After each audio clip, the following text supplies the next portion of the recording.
Hello everybody, it's Matthew, meachew, or Peach. I'm going to be live streaming, um, but this time I'm going to, uh, I'm going to be live streaming my own clips from going back many years because I felt like this would be a good time to, go back and rewatch my stuff for nostalgic reasons, and if somehow my channel goes down under a poof or disappears, I'll be able to have some of it backed up and saved just in case. And I feel like reacting to some of my own gameplay and videos isn't a bad thing.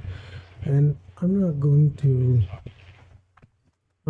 probably not going to I'm not going to stream with multiple streams and the four-way split screen like I did so many in the past. I might react to videos I've reacted to before, but I'm going to react to them. As always, I'm going to have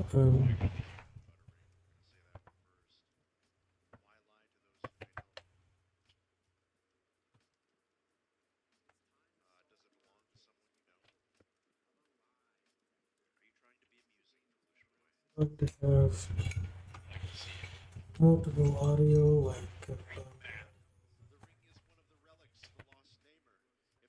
some white noise in the background because, as I've said before, ever since I started streaming, I'd rather have some stuff in the background just in case um my voice gets boring, and I feel like it's easier for me to it's better to deal with that. Easier to watch the live stream and listen to the live stream. Not that it can't happen, but I'd rather just listen to my own. I'd rather listen to my own voice, and I like streaming. And I used to not like my voice, but now I do.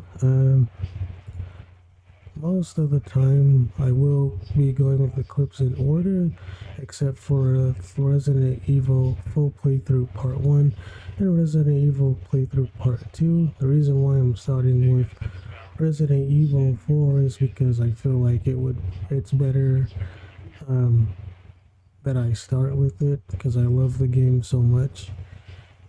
And I will be putting multiple audio like lo-fi, and I'll have Dungeons and Dragons, the history of Dungeons and Dragons, the video game, and I'll also have bathtub filling ASMR, and I enjoy these so much. I have lo-fi hip hop radio on. I have Andrew Wilson on too because I like listening to him. I think he's smart. I also have Cozy Cabin Ambience. I think that's good to have on. I have Rad Plays Aiden Chronicles, the First Mage. I also have AVGN on, and I'm listening to Hunter Starcraft play Demon Souls, which I didn't know he played, so that's pretty cool. And then after that, I might watch. I might play games. I think I might play Splitgate. I don't know. We'll see. So I enjoy it. Just go to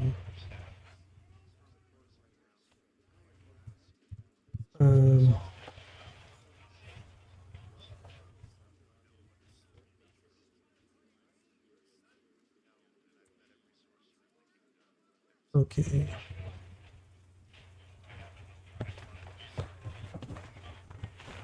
Let's see. Alright, that can go down.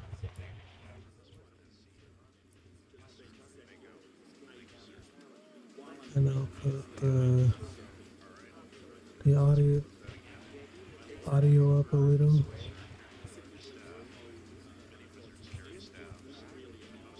Um,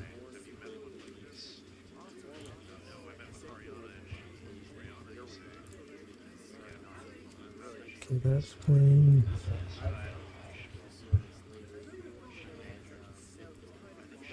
I'll turn that up a little.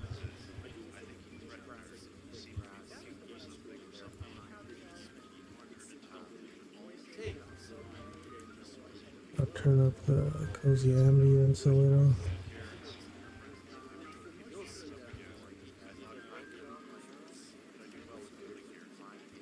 Alright, this where I can go down.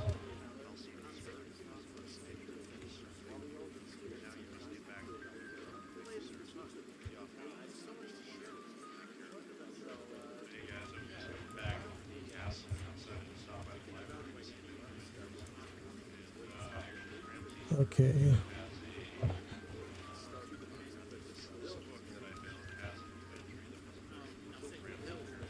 Oh wait, no, I want to do it full screen. What am I doing, Matthew?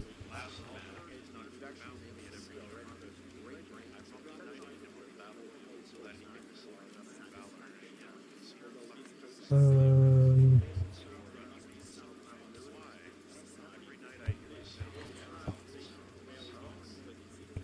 Alright, here we go. Oh, sorry, before I want to say the date first. So this was uploaded from the original Xbox One. It was December 10th, 2016. Okay, let's turn it up down a little bit.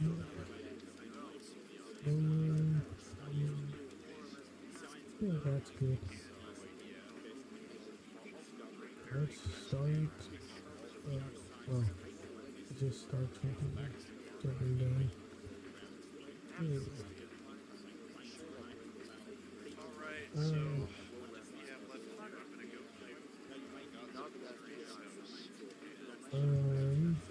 So I did die one time,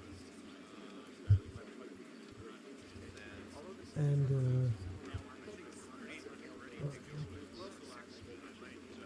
okay, I got it. Now the mic needs to be up a little bit more. Let's do that. I think that's good.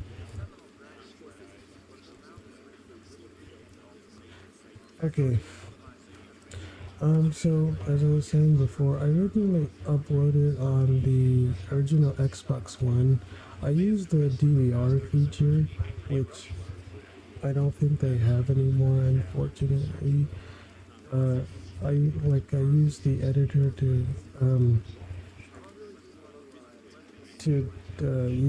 use it to put the clips together and stuff. I should have put it in 1080p because I don't think 720p looks that good. I used it back when I was younger, but I can't believe it's almost been like 10 years since it's almost been 10 years since 2016. Actually, it has been 10 years since 2016.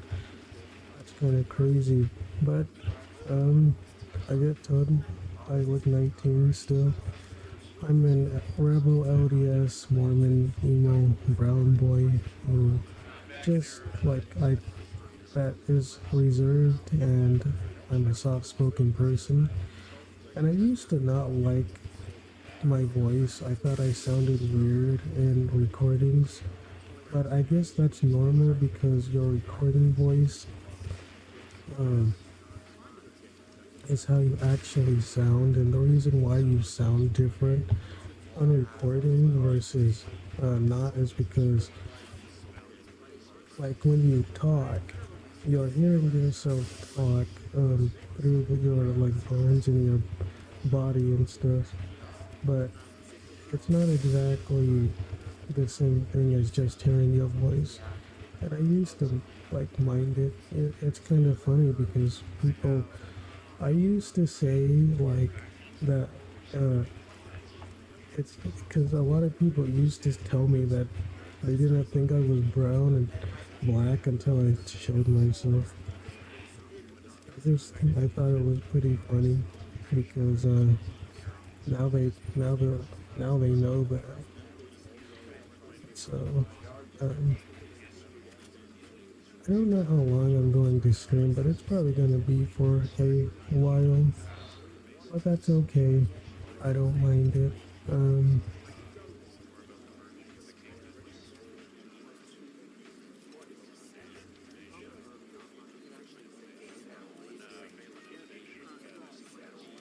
okay.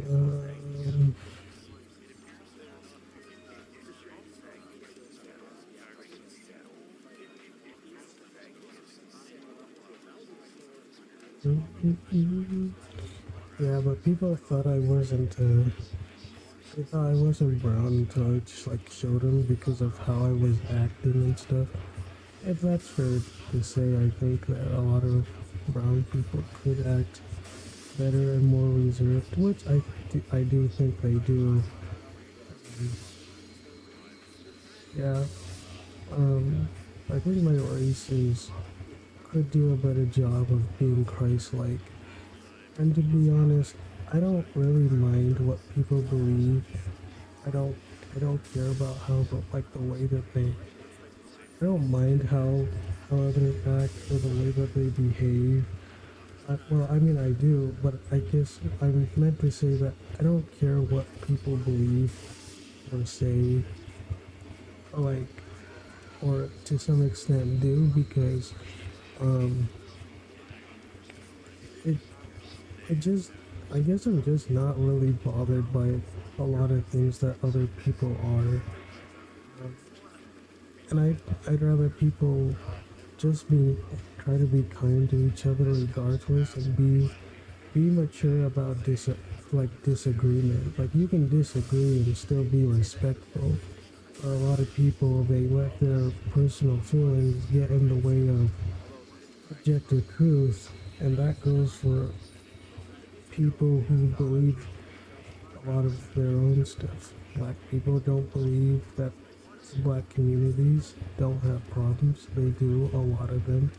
And if you don't acknowledge your problems, it's always going to fester into something that you may not like. So I think people need to, um, I think black people, I would say, need to just try to do a better job at not blaming white people. Oh, and like for all our own problems, because much of the black community's problems is our own.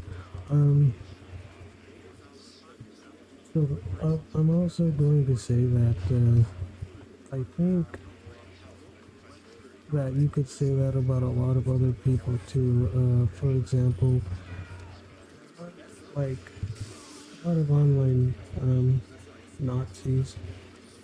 Uh, they always like to talk about the good that Hitler did and that Nazis look cool. I won't deny, and I won't deny, I like the Nazi uniforms. I do think that they looked cool, and I think Hitler did some good, but he's not God, and they won't acknowledge, they take things out of context, make him look better than he actually does. Um, because they almost hype him up to be almost this like perfect person or a white savior when he was not consistent, I would say. And it's like people can worship Hitler if they want, or at least admire him, but he did actually kill, or at least ordered a whole bunch of white people to die. He did the T4 Action project. He killed a whole bunch of disabled white people, which I don't think helps their case here. I think that um,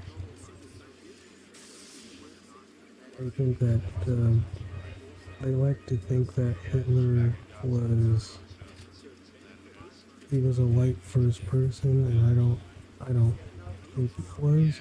He did the Havara Agreement, which sent Jews to Palestine, which is now Israel, and he probably helped create the modern Israel, but many people don't want to admit that. Even if he did it unintentionally, he still probably helped them. So that was not it's not a good look. He had a guy named Durwanger in the army.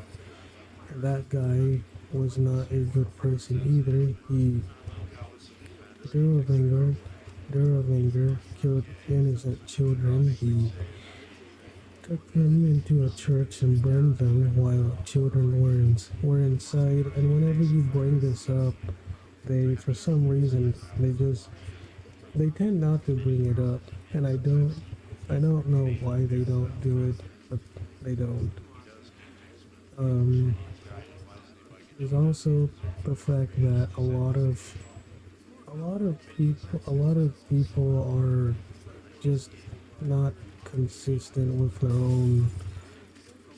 Like when you press someone, it's like they have cognitive dissonance. They're doing the exact same thing that they accuse others, and they think that because Hitler did some good things, that it erases the bad that he did, and it doesn't, or the bad that he allowed.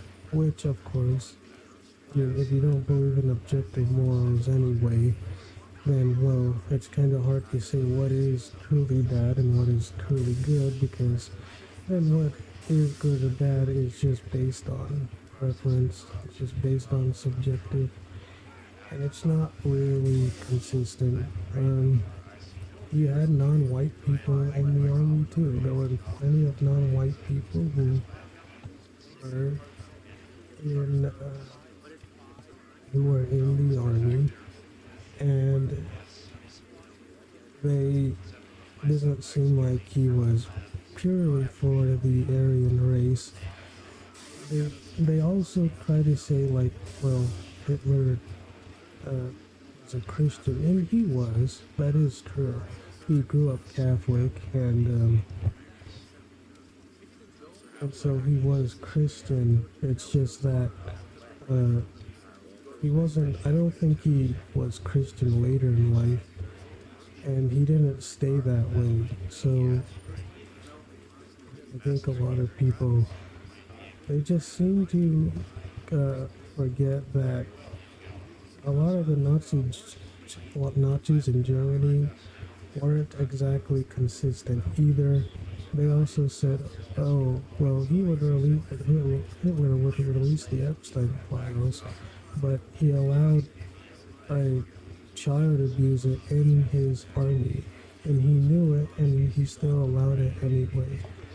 Which kind of already shows you there's some probably inconsistencies and contradictions there, and they don't bring it up. They like to bring up how he loved his dogs and he loved children.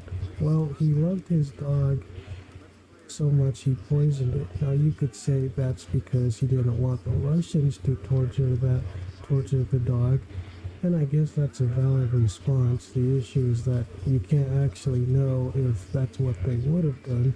Granted, the Allies weren't exactly the good guys either. I just see these people as just people. Like, I just see him as a regular guy who did what he thought was a cause, just like other people do. But it doesn't let him off the hook. He's not going to be let off the hook just because people thought he was like he did some good stuff. Okay, let's say that he loved dogs, as if that erases the bad that he allowed and did. Let's say he loved children, as if that takes away what he allowed other children to go through. As for the Holocaust, I'm not going to be for or deny it. I'm just going to say I'm just going to say this is that the Holocaust, at least the numbers, people like to bring up the 271K from the Red Cross, and that looks pretty valid. The problem there is that these people, they leave out the context of even that. They use that 271K Red Cross, but that I believe was only one chart. That wasn't the other ones. They like to bring up how Hitler started the economy and he was able to get people to his side, not realizing that the economy was already starting to come back even before he took office. It was already on the uphill anyway. So a lot of this stuff is true, but they greatly they ex- they exaggerate it to make it look better than it actually is, to make Hitler more better than he actually looks. And I don't hate Hitler and I don't love the guy. I'm indifferent. I'm just saying that whenever you bring this stuff up to one of these Hitler Nazi online supporters, a lot of them will just sprig out, right? They either say you're a Jew, which I actually do believe Zionist Jews do control a lot of the propaganda, or they say stuff like, well, um, you can't actually, you can't actually, or they say like you're an NIGGR, the ER, the bad N word, and I'm like, okay, but how is this an argument against what I'm saying? And none of them actually have one. And so,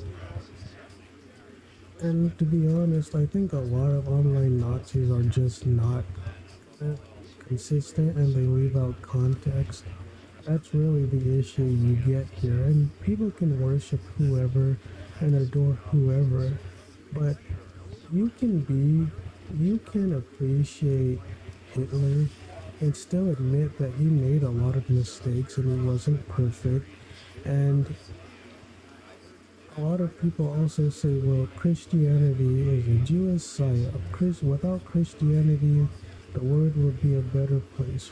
And I just say Christianity united the white race better than paganism or Hitler could ever do, because Jesus taught differently, and he taught compassion and he taught unity and he taught because it's not like the pagan societies or ancient Rome or ancient Greece or the Viking era were getting along either. They were actually killing each other many times over. Vikings pillaged each other. The Greeks, ancient Greece, you probably weren't going to live that long unless you were like high ranking. There was a lot of, there was a lot of probably gay stuff that was going on there too, and they thought it was fine. That's not to say I don't like some of the ancient Greece stuff too. Like I like the architecture. I love European and white history in general. But at least try to be consistent with what you're saying. It's like you can be for a belief or race or anything, and yet still admit that there's out of context stuff or inconsistencies that you can possibly have. I don't understand why people can't seem to get that you can still be inconsistent with a lot of stuff. So I don't know why people won't just admit that. Almost 25 minutes in, so almost halfway there, and so What else am I going to say? Yeah, but you see this a lot. It's cognitive dissonance. When, by the way, this Resident Evil 4 gameplay is on professional, and I don't. Yeah, I think I said I didn't die once before. So a lot of people are just not consistent with what they're. They're just not consistent. They take stuff out of context and they have cognitive dissonance. That's really what it comes down to. Um, so it's just that when faced with cognitive dissonance or faced with that type of stuff, people usually don't know how to handle it. And I feel like it just feels like people would rather stay in their idealized bubble versus they would rather stay in their ideal bubble versus saying, hey, I like this, like I like this one, but I can still admit that these like people don't but you can still admit that these they don't exactly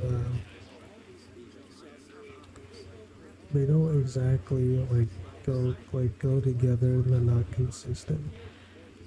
But again, this sounds like a broken record.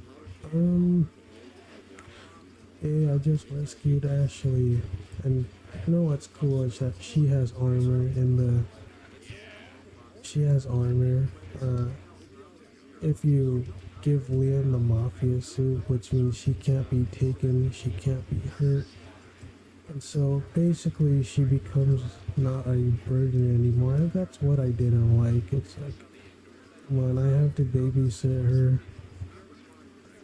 Like at least with co-op, you could, well, if it's Resident Evil 5 co-op, unless you have unlimited ammo, you're going to have to do Sheva and stuff.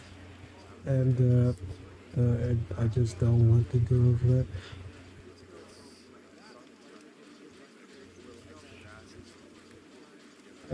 I like Resident Evil 5. I don't think I like it as much as 6, and 6 may be my favorite Resident Evil game, but 6 isn't bad either. I just think that I think Resident Evil 6 and 5 are underrated. I think Resident Evil 6, especially the gameplay, is better than Resident Evil 1. It's okay. Yes, Emo Boy sent me a heart. Oh, that's me on my second channel. That's kind of fun talking to myself. I'm weird and I have disabilities. I'm black too. But no, I'm yeah, there's a lot of people not consistent. Power scaling. I'll try to keep it brief, but I think the strong, like Goku is a outer, I think you can be scaled to outer verso. When I say Goku, I'm not talking about like Jump Force Goku or God Fusion Goku or Xeno Goku or CC Goku. I'm talking about the mainstream Goku, and the reason why it's very simple. You can argue Arale from Dr. Slump is an out-of-verso character because she scales above her reality infinite times over and over and over infinitely, and she's above the scaling or the traditional scaling. So I would put her at least high hyperversal or low outerversal.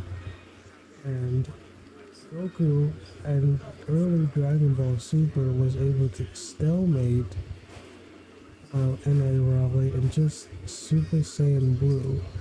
So you could argue, if you really eyeball it, you could say that early Dragon Ball Super Goku was already out of Verso.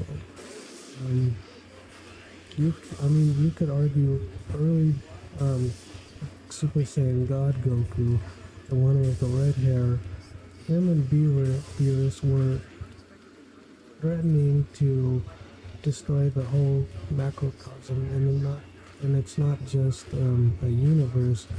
It's because there's multiple infinite realities within Universe 7. The shockwaves leads to the afterlife, which is an infinite distance and an infinite separate reality from the macro, like in the macrocosm. And Goku and Beerus were going to threatening to destroy it on accident.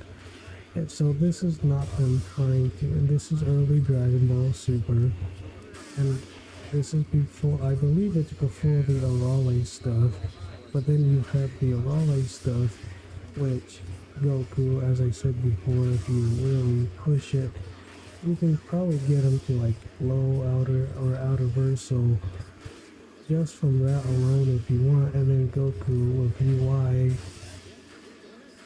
and other characters already probably started out of verso if you use that highball stage from Arale. Now, my strongest characters would like at least in all, like at least in terms of fiction, in my opinion, are the White Light from the Ruckaverse, because Aleph Cardinals, Aleph Knows, and the White Light infinitely scales higher than I think all characters, maybe besides God Fusion Goku in fiction, because you can argue either God Fusion Goku scales to about like boundless, or you could get God Fusion Goku to meta fictional via Goku fused with the audience, and Goku was able to shake the chairs in the 4D movie in real life. So you could argue those are two extra verso feats depending on interpretation. And if he's extra verso, or he's like beyond boundless and he's above fiction or meta-fictional, Goku would just scale even higher than probably maybe any character in fiction, because he would almost be like almost real life meta fictional character. Of course, the issue then is that God Fusion Goku still isn't actually real, as in like real life. Even like he can't show up and just like come over there and like punch you or anything, because you're still arguing a fictional, meta-fictional character. So Goku's still fiction, but God Fusion Goku's still fiction, but he just scales to a meta-fictional or extra fictional being, and like based on the scaling and stuff.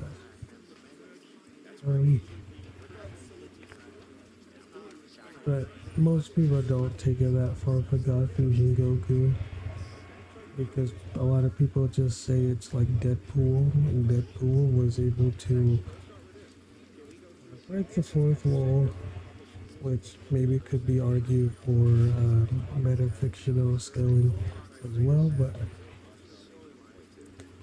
I don't usually put God Fusion Goku that high, because God Fusion Goku scales to like a God Fusion Goku just scales to like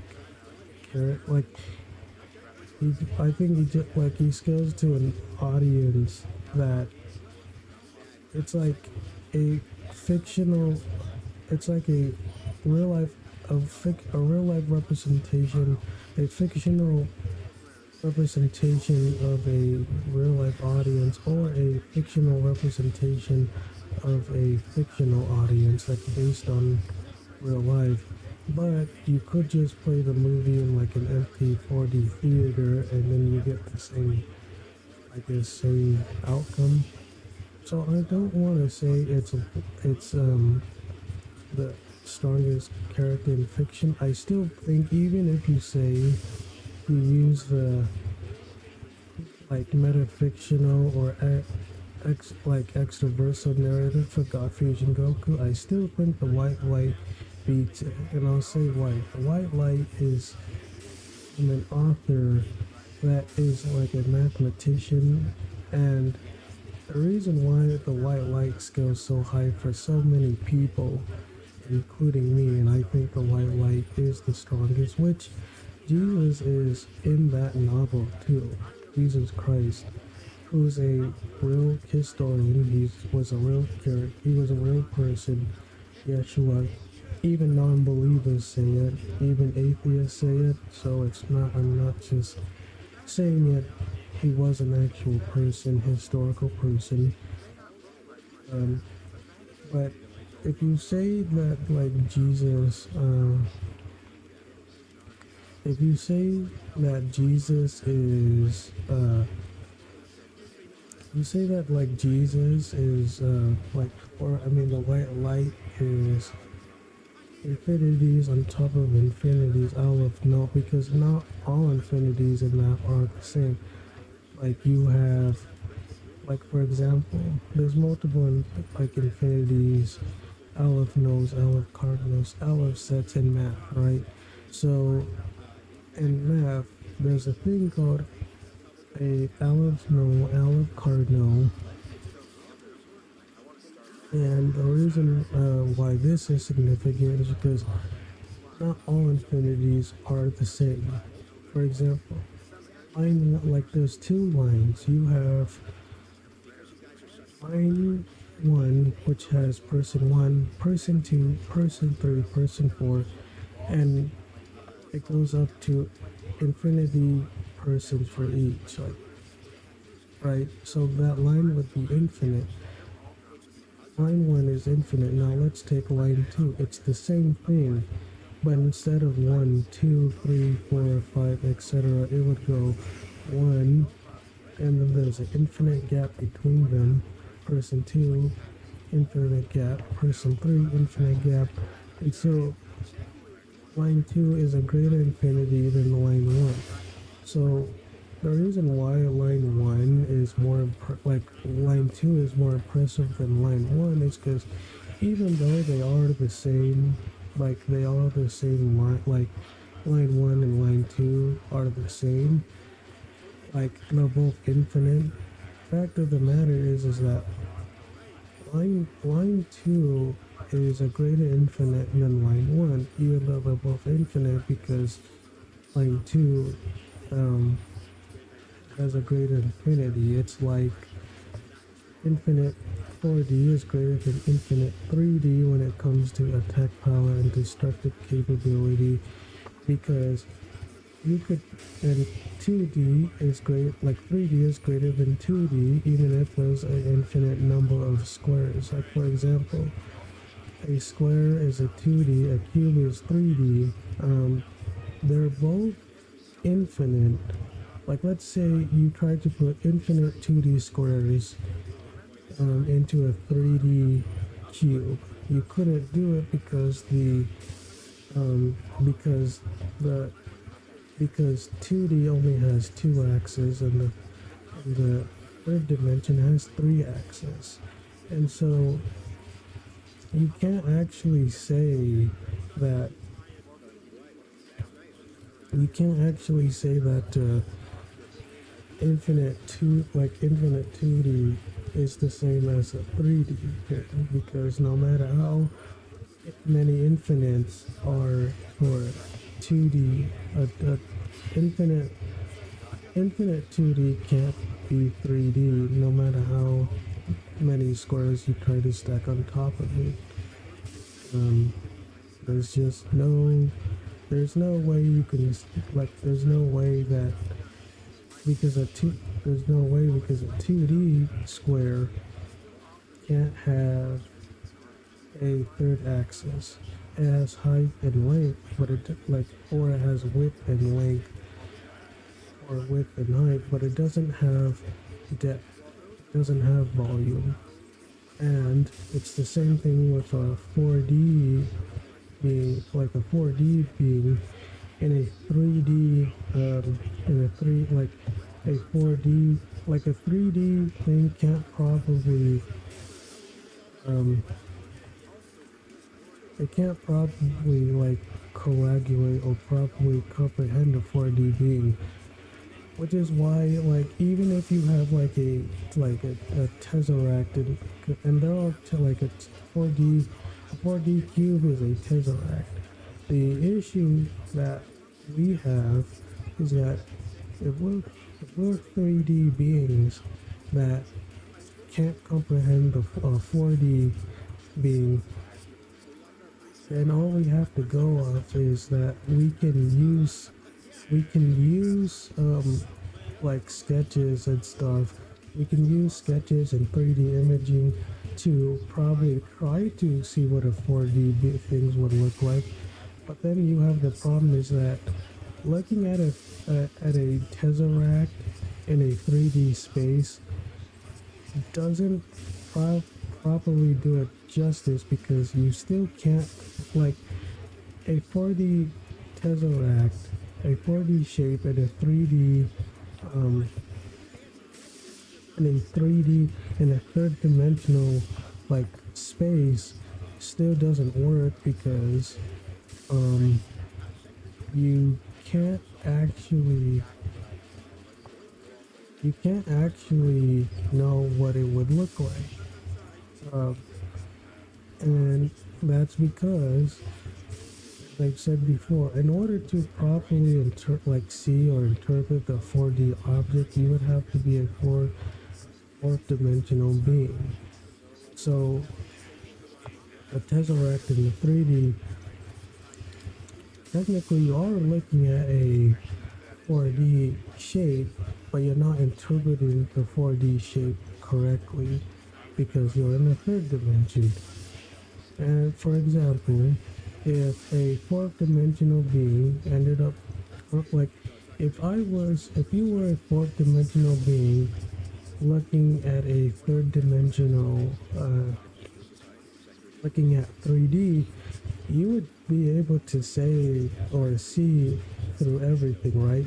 It's like a 3D being looking down, it's like a 3D being looking down on a 2D being. We can see the whole picture, but from their perspective, they wouldn't be able to, right? It's probably this. It's the same way with a 4D being looking at a 3D being. 4D being would be able to see.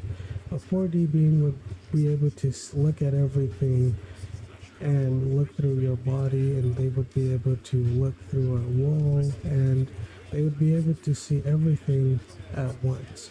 And if it even gets more and more complex the higher dimensions you go to, and that's just like one example.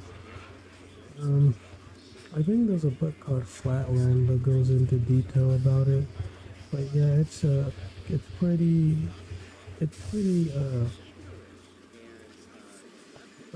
like gnarly. It's pretty sick. Um, so so what else am I going to talk about?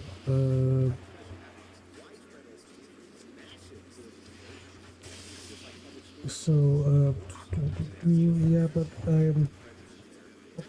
like, cause to me, the strongest characters are SCP-3812 from the SCP. I still think it's below with like God Fusion Goku and the Retroverse. It's still very strong. The problem with SCP-3812 is that it has to constantly it has to constantly go up infinite times an infinite amount of like ways and infinitely scale above the narrative, which tells me if it has to go infinitely above itself and it can do that, it still has to reach a like the highest peak. But if it's constantly reaching for the highest peak, then the white light, I think Godfrey and Goku, if you argue it a certain way, is higher than SCP-3812, and I think also that the I am that I am from the world of darkness is also struck like one of those most powerful characters. But what would I put first? I would probably put the white light first because it has Jesus in it too. And if you scale the white light and Jesus like together, I do believe Jesus Christ is God.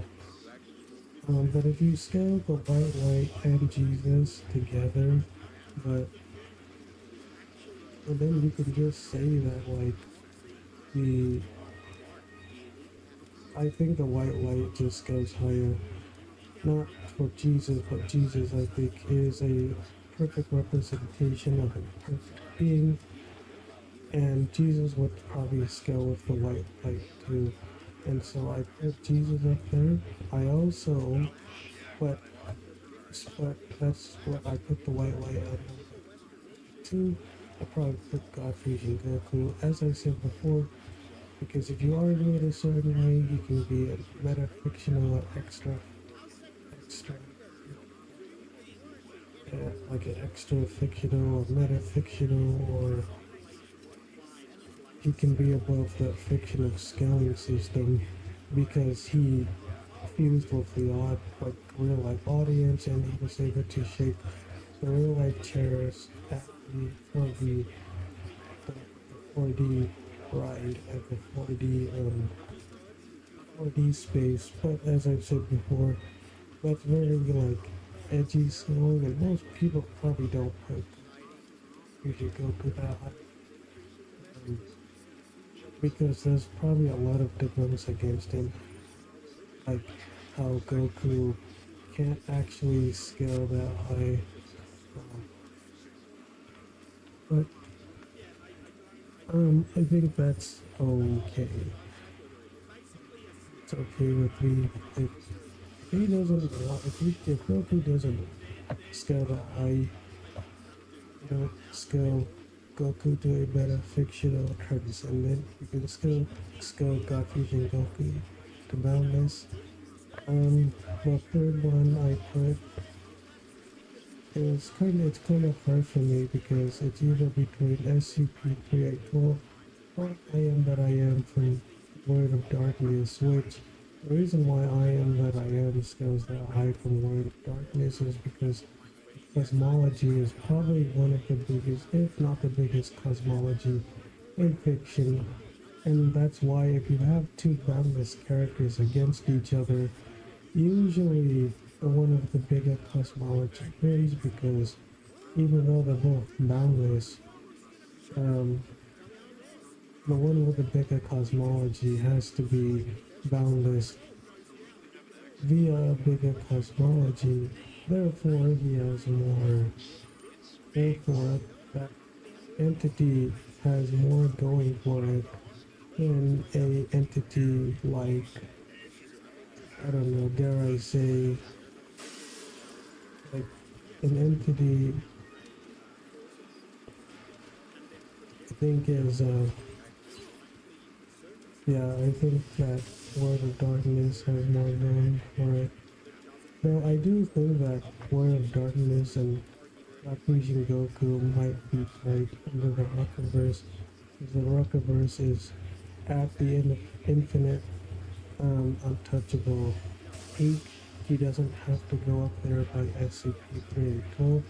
He doesn't, White Light doesn't have to be argued a certain way like God Fusion Goku to get to that same level. God Fusion Goku, I just think has too many questions to put that definitively. And the word of I am that I am from the word of darkness, yeah, it's very strong and it's got a huge cosmology, but the issue I think I've seen with the word of darkness from people is that the word of darkness and I am that I am is that you can't say that the word of darkness, I am that I am, um, even if it's the biggest cosmology, it doesn't mean that the I am that I am from the word of darkness can actually, um, you can't say that I am that I am from the word of darkness, um, can actually, you can't say that, I am that I am from the word of darkness, very, even if it is, that high and stuff, it's still harder to say, it's still harder to say, um, it's still hard to say that the word, I am that I am from the word of darkness is truly omnipotent, because you could argue that no character in fiction is truly omnipotent due to how across her scaling not only works, and that you can be omnipotent in your verse and still probably not be omnipotent across all verses, because omnipotence in fiction would imply that your character has dominion over all other fictional, and there's just no way to prove that. So omnipotence could be self-defeating. So there's really no way to know how and why uh, God Fusion, or not God Fusion Goku, but I am that I am from the Word of Darkness goes. Now, probably many power scalers probably think differently, and that's fine too, but I'm just saying that there's no way uh, that I would put God Fusion Goku um, above, or I would put, not God Fusion Goku, but there's no way I would put, there's no way I would put, not, not God Fusion Goku, but there's no way I would put I am that I am from the world of darkness above any of those.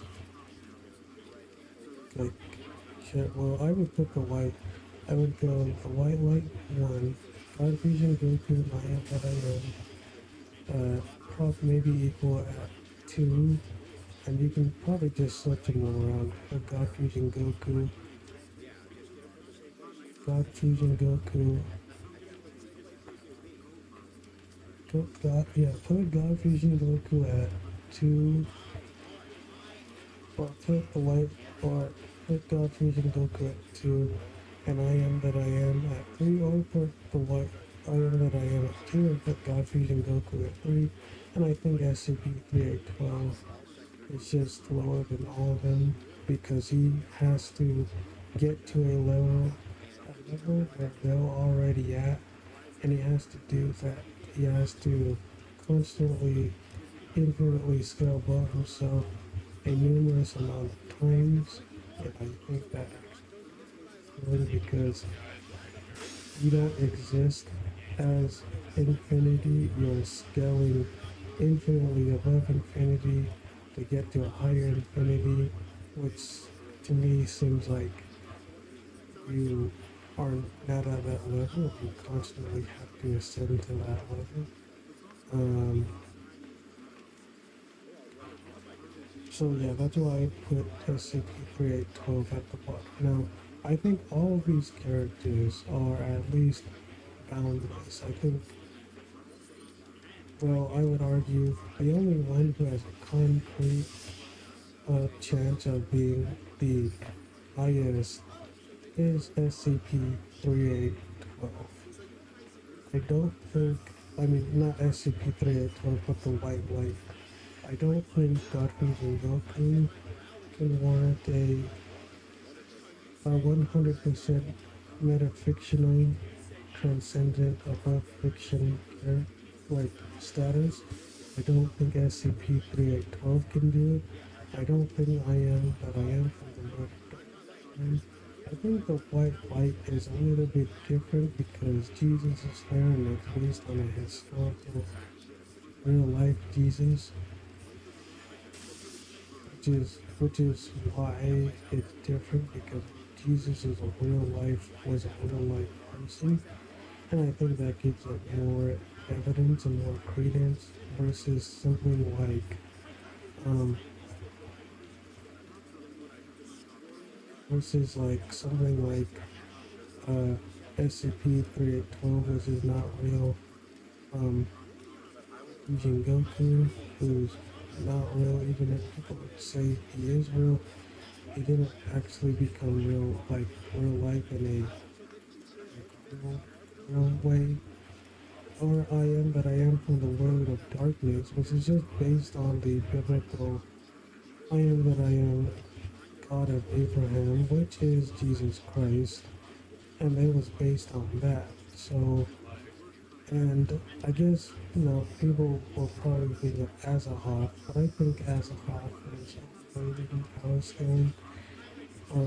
The reason why is because people say, well, Azahoth is omnipotent, but he's called the blind god idiot.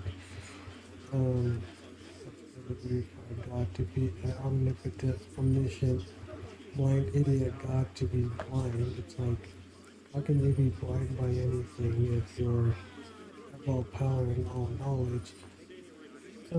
It also seems to imply, because people say it as a hop, so from the dream, when everything goes away, seems to imply that Azahop has to wake up to do anything, which is, again, weird. Now you could say that, well, that could be an argument for incredulity because we don't know how omnipotent works and that it could just we could just be limiting as a half to our understanding of logic language, which I think is true of the real life God. The issue then is that we need evidence that Azahoth can actually do that to all verses, and as I've said before, I don't think any fictional character, even the strongest ones, the omnipotent ones, do actually have an argument that they are able to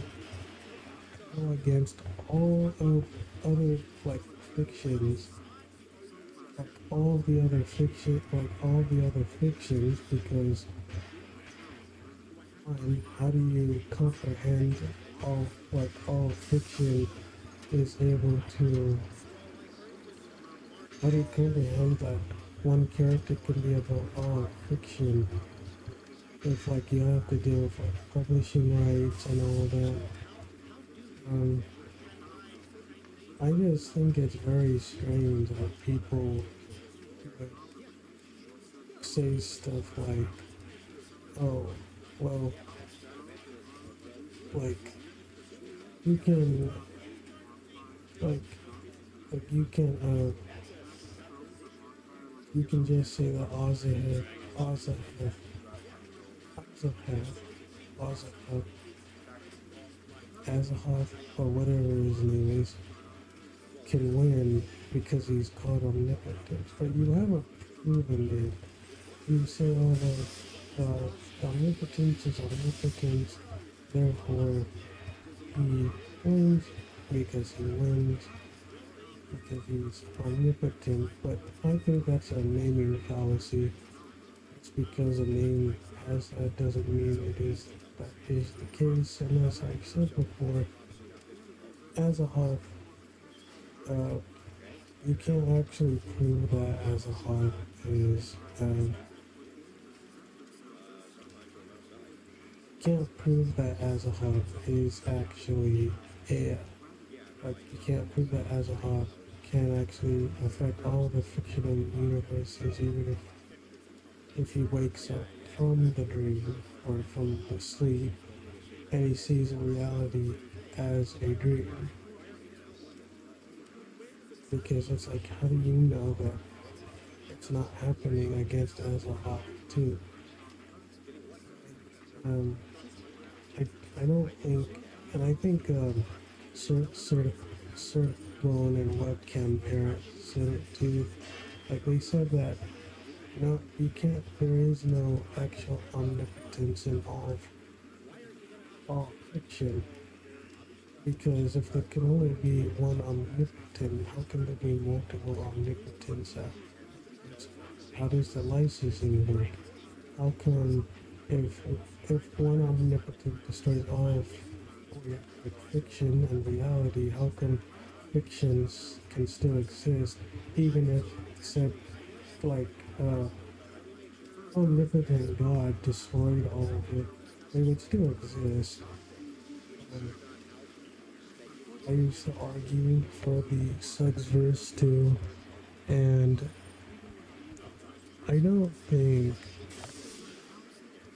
I don't know. I think that people need to understand that it's very hard to like always argue for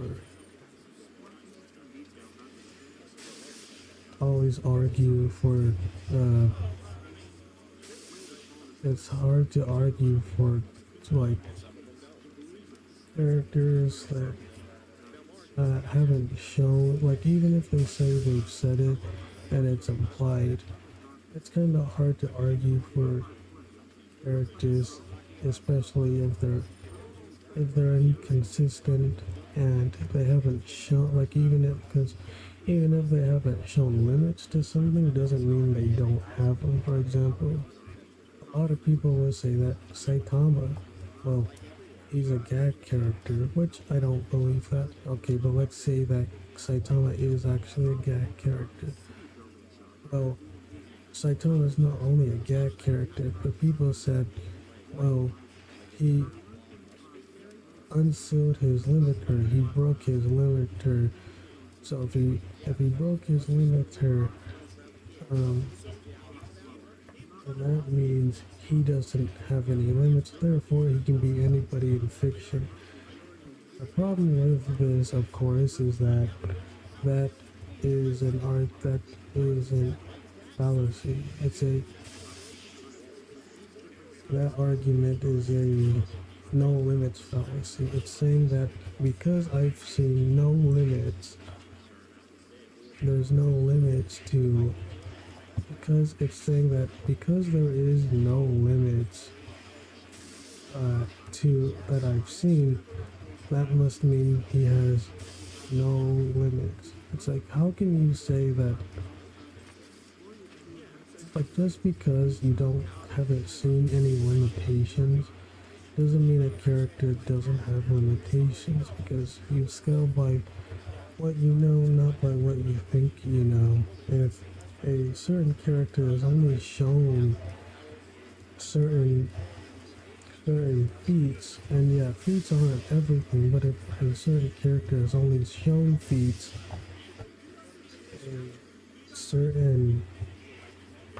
a okay certain way. Okay, now on Resident Evil 4 full playthrough part 2. It should be loading.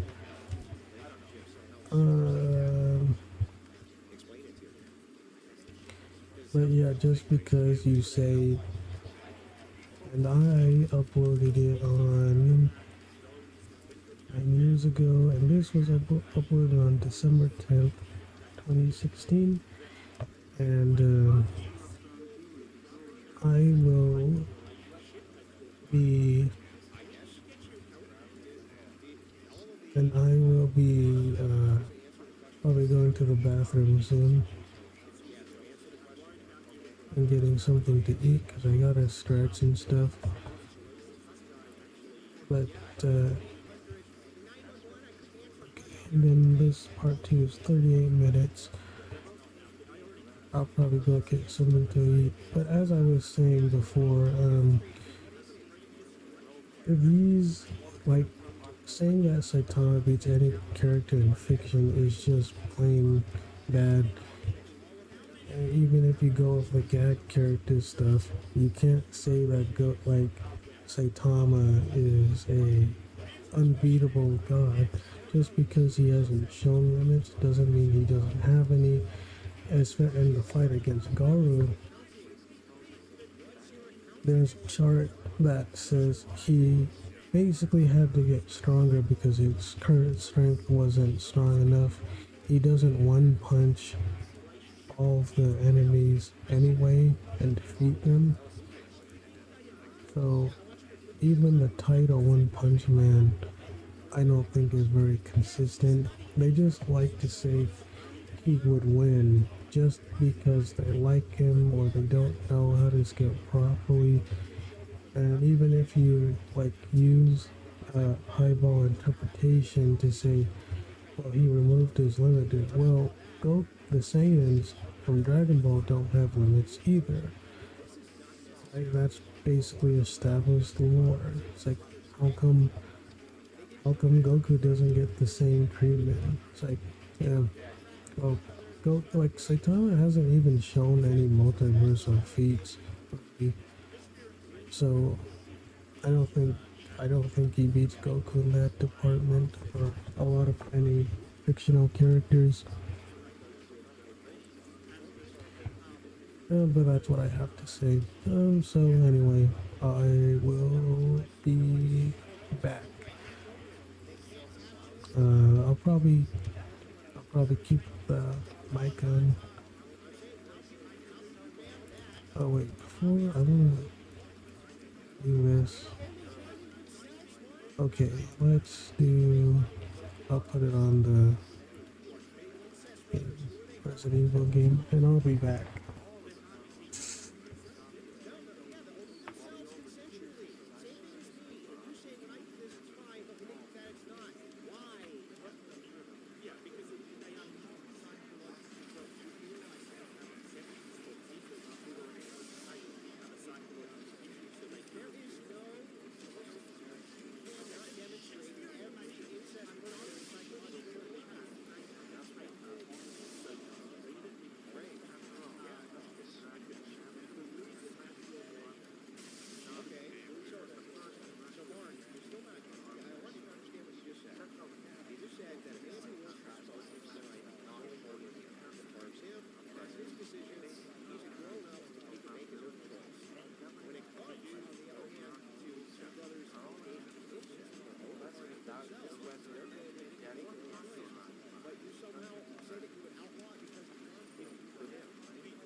Alright, I'm back now. Um,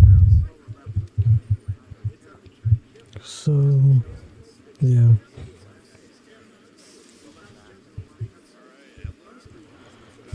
Okay, so I think after watching my clips, I'm going to watch, some Left 4 Dead 2 Nightmare mod stuff because it reminds me of Cry of Fear and Afraid of Monsters, which are both Half-Life mods. Well, Cry of Fear was made its own game, and I think you need Half-Life to play Afraid of Monsters, or for the other mods called They Hunger or Nightmare House or something. Uh, so it was oh, let's see.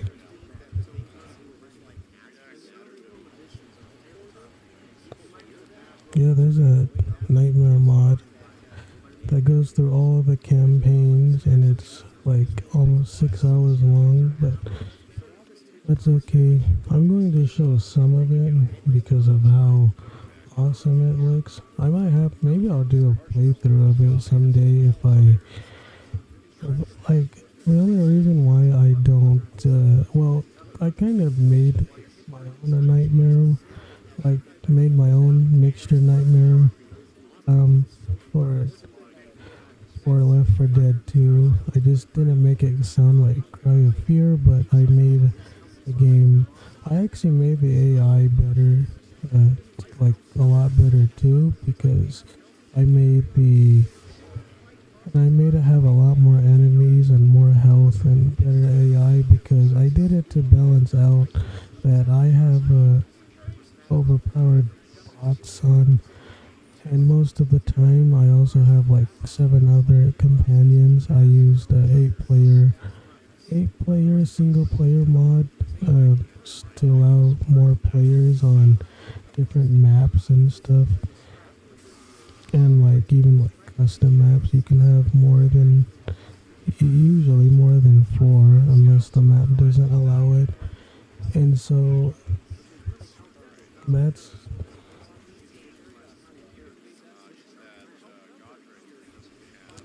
that's why I um it's why I no I don't mind it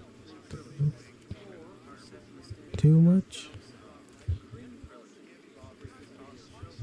So hello everybody. Hello. Ow, that hurt my eardrums.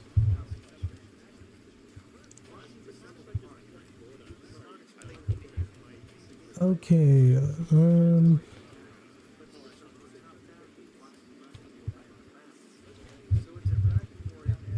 and I wish I had a stand.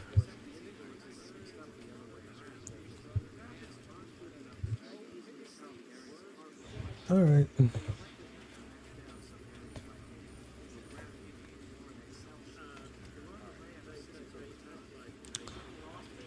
Oh, yeah, okay, so I think I'll play some games after this too.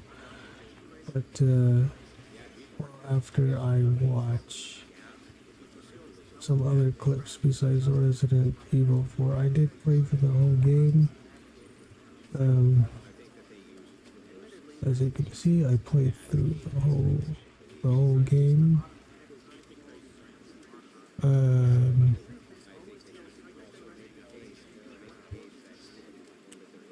think I'll just try to. I'm not gonna skip to the end. It's okay.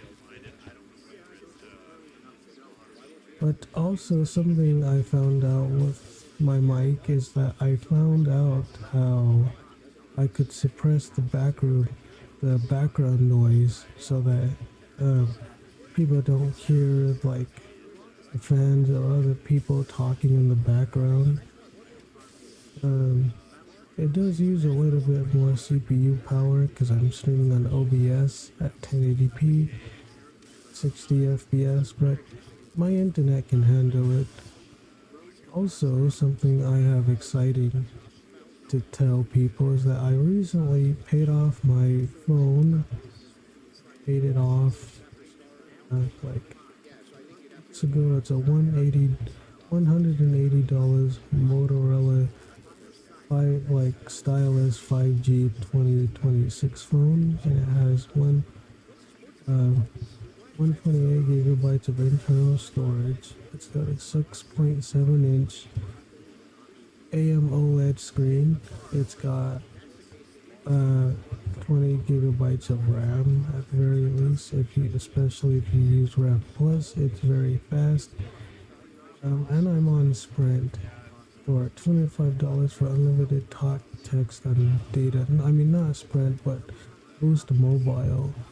I'm on unlimited talk, unlimited data, unlimited talk, and unlimited text for $25 a month, which is better than the unlimited unlimited talk and text from AT&T, which cost me $55. But I had to unlock it first, which actually wasn't very hard for me to do. But still, I'd rather just go through, have an unlocked phone, because then you don't have to go through the process of paying it off. But I'm glad I did. That was a huge accomplishment, at least for me, considering I don't really have like a job. I mean, I guess if you earn money, it's a job in some ways, which I do, but I just donate like plasma currently. But it's hard to find a job these days, especially in this economy. A lot of people can't find full-time jobs. The full-time jobs are taken up, and with technology and with automation and AI, jobs are going to even become less available.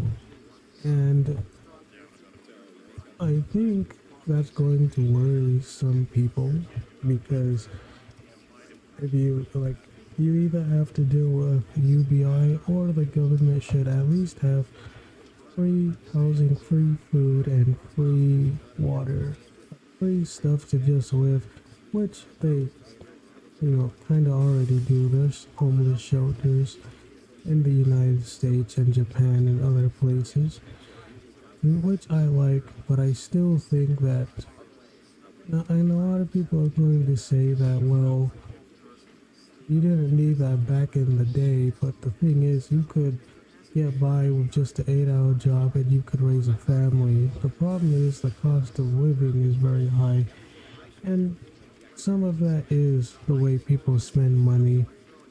Like, they want a certain lifestyle, so that's probably going to earn their money, which is their fault, but some of it's not. People who genuinely try very hard, but they can't do it. They can't get by, or they can barely get by, just because the system is set up in a way that it's very hard to get. It's very hard to get ahead. But it's not the fact that it can't happen. It's just a lot harder.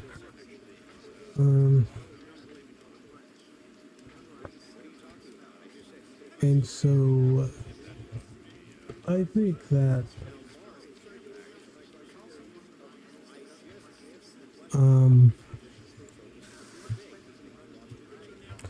I think what needs to happen now is UBI, or as I said before, UBI has to happen, or they have to find a way to lower the cost of living. And the expectations are too high, because I don't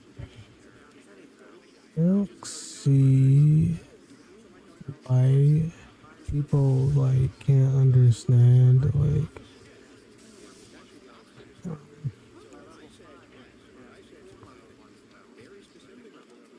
I don't see why people can't seem to understand that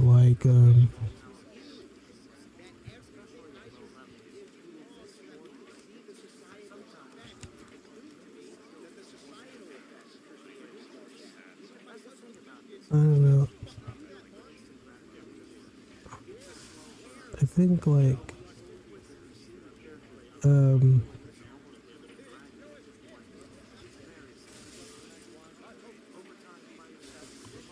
I think that they need to try to do something about the cost of living. Some of it's the people's fault, some of it's the price, and some of it's not being able to find enough high-paying jobs. Because most people don't mind working 8 hours. I do, but I try to find jobs that are more for me and suited for my personality. And since I don't live a lavish life, nor do I care to, and I have a simple life, which is fine by me. I don't need like high. I don't need like high wages, but it would be nice to earn some more money so I could I just do a little bit more stuff, which is already very little, or yeah, have more stuff. And so something else I thought about too, as I was like on the break, is that people, um, well, I've already said that people they should just try not to be bothered by very much. Um, you know, be okay with your beliefs being questioned about anything and try to respond in a way because people a lot of times will just try to rage bait you or troll you. Some people don't do that and that's actually how they are. But a lot of people will try to like rage bait you and they'll try to like get your goat, but the thing is if you don't entertain them,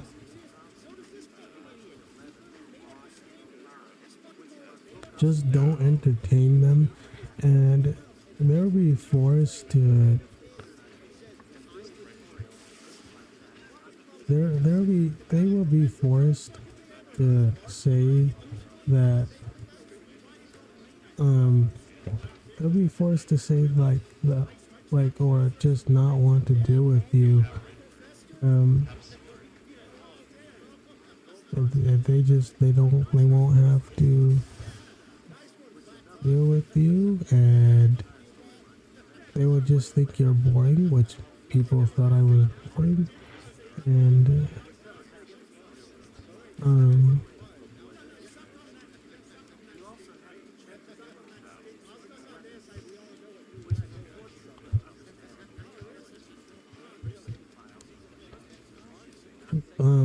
but that's why they don't talk to me very much. It's because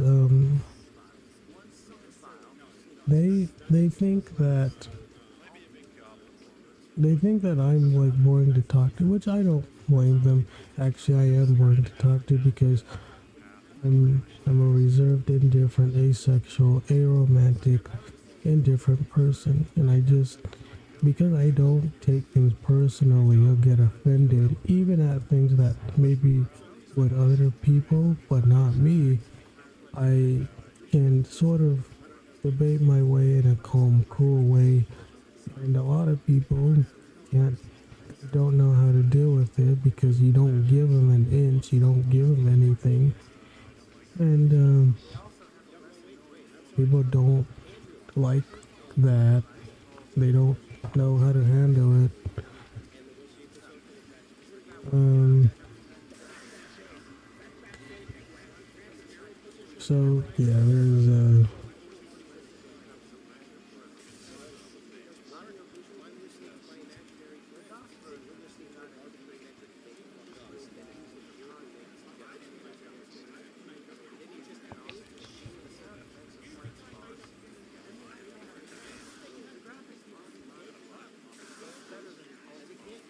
But yeah,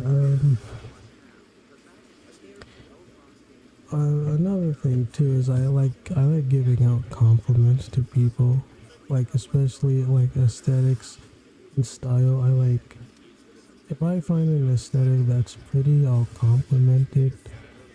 Um, and it also doesn't bother me either because I can actually know how to handle how like like what people like, for example, women. I've talked to models before and I haven't let it bother me before, and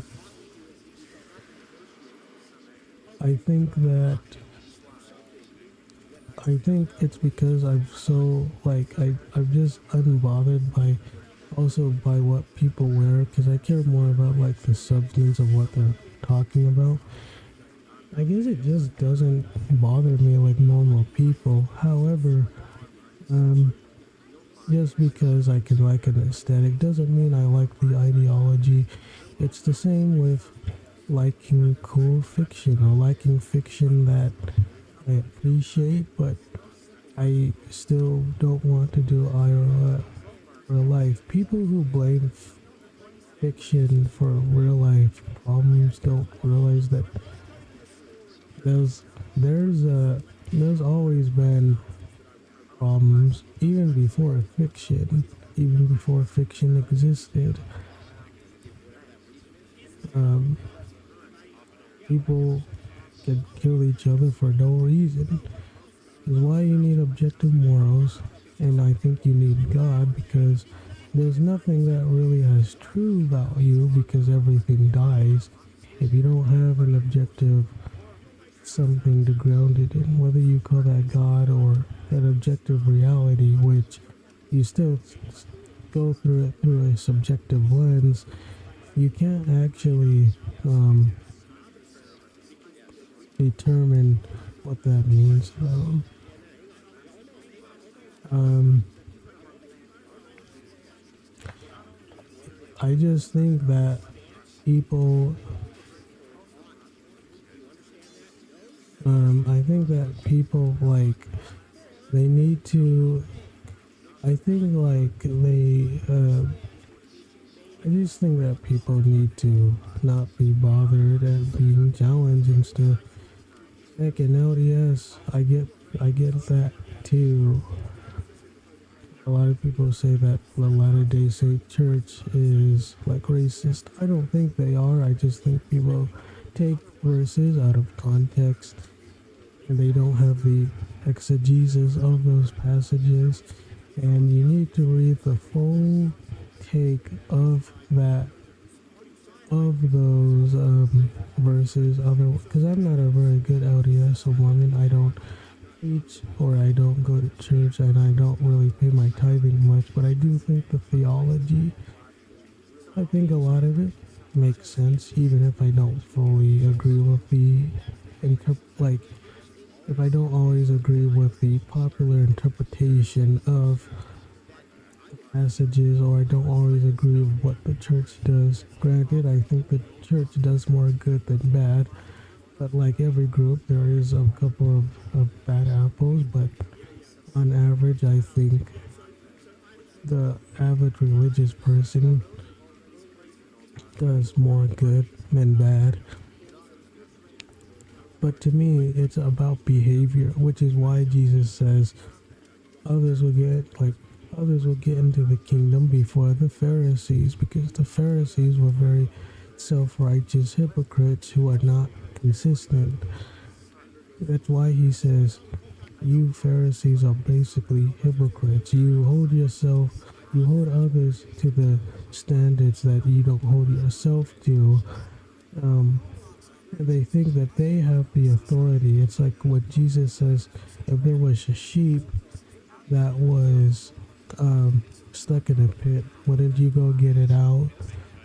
And they thought they were king of, like, I guess, king of the mountain. They thought they were God's favorites or God's chosen, which I think anybody who sees Jesus Christ as like at least the Son of God is God's chosen, because and no, I don't think Jews killed Jesus. I think it was more the Romans at the behest of the Jews, and Jesus like went on the cross willingly too. That's what people don't seem to understand. Is like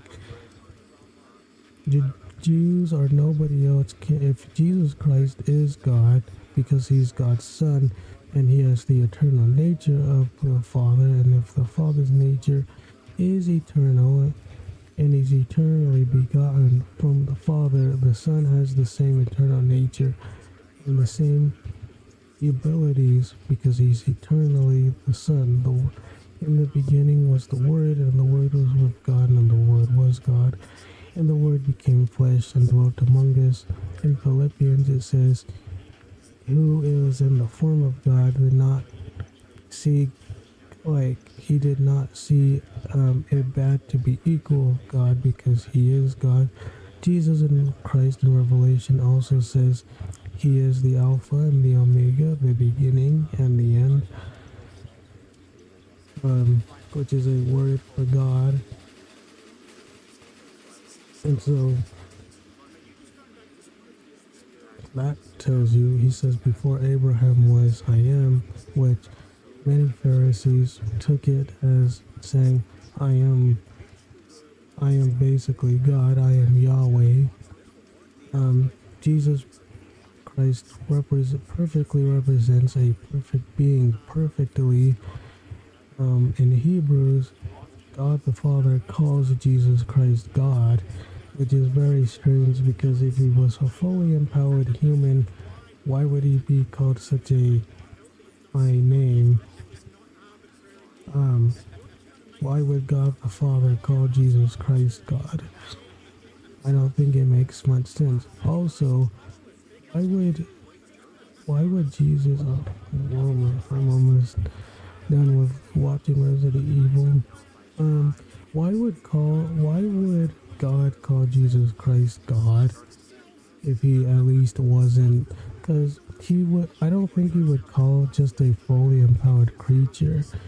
And also, even if we say Jesus Christ is just a fully empowered creature, what makes Jesus so different from like other people? Like, what makes Him different? What makes Jesus Christ special in a way the other ones couldn't be? Even if, like, let's say, even if God gave other creatures power the exact same way that other characters could. So this video it's called Ballista Quad Feed. It was 20 years ago and uploaded May 26, 2015. Okay, so as I was saying before, how could anybody say that Jesus Christ isn't God when God called Jesus Christ God? And let's say God made a fully powered, fully empowered human creature or human being, the same thing as Jesus Christ, right? So this fully powered creature has all the same abilities. We call this person B, and if Jesus Christ is just a fully empowered creature, why was He called the firstborn too? Like, He's the firstborn of creation. I don't think firstborn means He's literally the first human. Oh, and here's where I caught a lightning strike on camera. This was 10 years ago, uploaded July 9th, 2015. Maybe I'll keep it at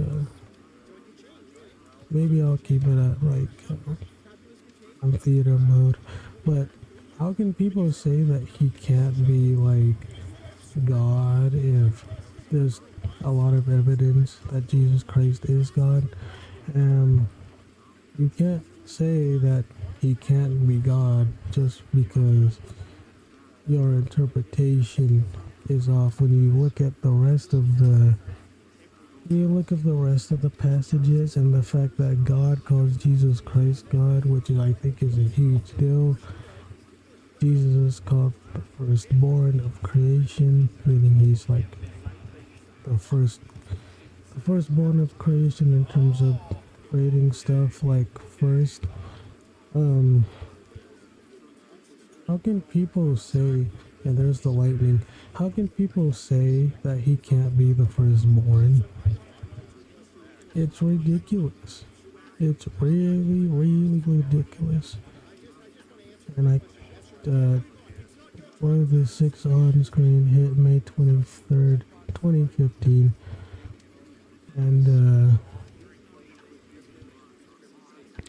but yeah, it's very strange how people think like, oh, well, like Jesus Christ he was a creation. Christianity was just, oh yeah, okay, Hypervoid, that game was fun. Uploaded September 15th, 2015.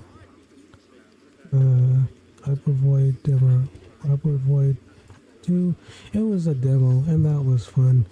But how can people say that like Jesus Christ can't be God? I don't get it. Maybe I do. Well, maybe I do. Okay, so a lot of these are still going strong too. These other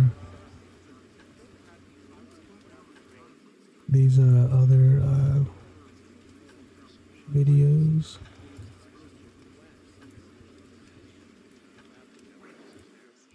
Okay. So like start that over.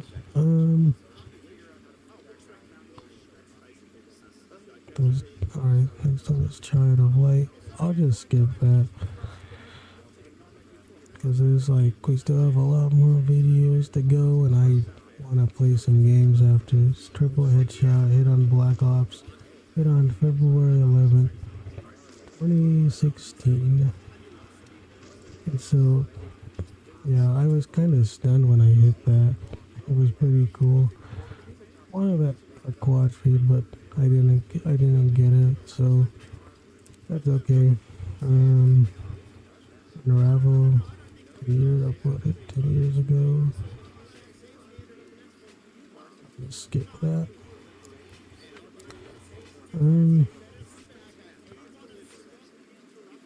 Nano Assault Neo X hit May 26, uploaded May 26, 2016. I don't get a lot of views, but that's okay. As I said, I'm a very boring person. I'm a very reserved, asexual, aromantic, boring person that isn't bothered by a lot of stuff. But so what else am I going to talk about? I played the game on the PlayStation 4. I used to have one. It was fun to play with. But now I play on PC and mobile, and I don't miss paying online for consoles. Which maybe they should go back to not paying, but people are going to pay it, so they're going to continue it. Capitalism, baby.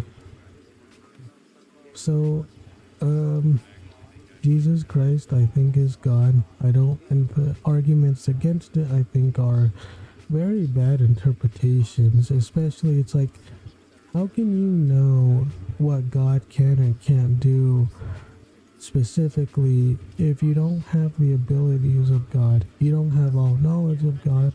You don't have all power, all the abilities of God. You don't have all powers of God. How can you possibly know what God can or cannot do? And these people are weirdos. How can they not know How can they truly know that their conclusion about God is correct? Oh, God can't make a square circle. God can't do this. God can't do that. It's like, how do you know what God can or can't do? And how do you know that we around and around?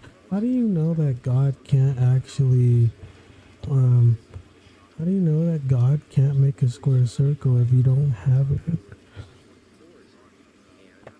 If you don't have the ability or knowledge to know what God can and can't do, it's very like ridiculous. Oh, I know what he would do. It's like, maybe you don't. Actually, I kind of want to play this game again. Like you control, like flying through germs. Like, how do you know what God can and can't do? You can't know that because you don't know if God's logic works better than ours. In fact, it says in the Bible that His ways are above our ways and His thoughts are above our thoughts. And so, God is much like higher and better than anybody else. You can't say that God can't do something because you don't understand it. It's like an argument from incredulity. Now, as an LDS Mormon, I don't believe that God made the universe from nothing, but that doesn't mean I don't believe He can't do it. I just don't think He did. And saying, well, something can't come from nothing, well, maybe God can just do things that you don't understand. It's just an argument from incredulity to say, oh, God is able to be understood by human. Therefore, God has to have the in His Resident Evil 6 Leon vs. Chris uploaded July 3rd, 2016. But anyway, going back to what I was saying, I think the arguments against Jesus Christ being God are very, very fickle. I don't think they hold up. And you can have, like, you can be, you can have, like, you can have, and here's Dark Souls 2, Scholar of the First Sin, uploaded August 2016.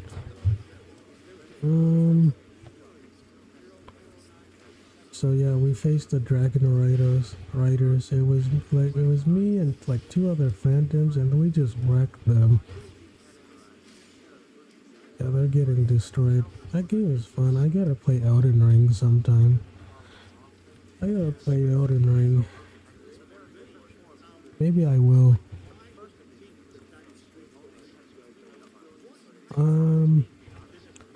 So here's Fantasy Star Episode 1 and 2. Ultimate difficulty. I uploaded with my phone, as you can see by the bad low quality. I kind of like it. I uploaded August 21st, 2016. I didn't get my laptop till 2021. It has a GTX 1650 in it, which is still plays games very well. Because I didn't know much about graphics cards, but I wanted a, I guess, like the next because I want another laptop with at least an RTX 4070 series, because the RTX 4070 is even stronger than like the PlayStation 5 Pro, and it's stronger by quite a bit too. But I also have 24 gigabytes of RAM in it,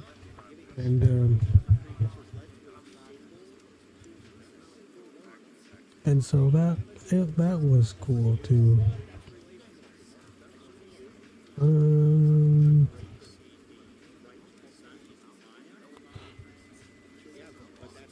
Okay.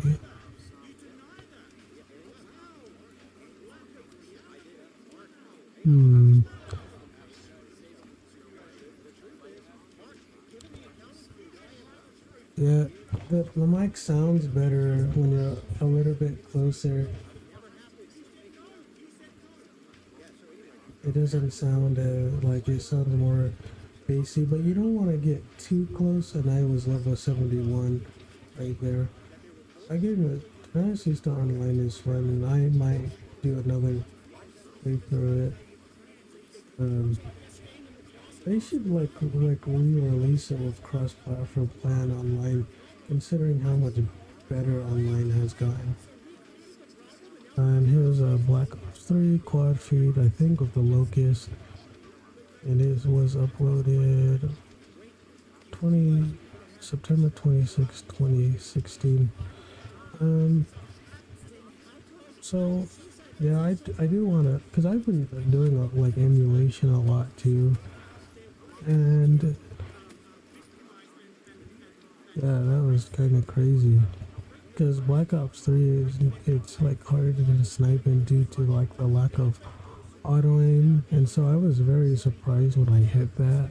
Like that was awesome. It was 1886 to order menu thing, and I uploaded it November 21, 2016. And I uploaded this one because I couldn't find the main menu thing anywhere. And so I thought, well, why not just upload it from the PlayStation 4? And I did. And so that was fun. That was fun too. Yeah, here I am playing Shovel Knight. Uploaded December 10th, 2016. But you know, it's a retro cool game. But the people who say Jesus can't be God just because he doesn't tell him, I think it's very funny, because it's like pretty sure Jesus is more intelligent than any of us, and you can not say you're something and still be that thing. Jesus doesn't have to say he's God for him to be God. It even flat out says he came as a humble servant. He came to serve. And even like, as I was saying before, like, let's say for example, person B will be a creature. Person A is Jesus Christ. Person B and person A are given the exact same abilities. They're given the exact same stuff. They're given the exact same. They're given the exact same like abilities, specialness, uniqueness, and it's not like God, like it's not like God was under some like. It's not like God was like under some he was under some like time constraint, because it seems like even if we say God could have made anybody special and uniqueness, and he could have made them as successful as Jesus, like, just because you have all knowledge and all power doesn't mean you would be able to comprehend it, and it doesn't mean you would be able to perfectly represent that perfect being in a perfect way. And so I think the issue people run into is that I think people run into the issue that people run into is that they think that God could make another creature, and it's not the fact that God can't make another. It's not that God can't make another creature.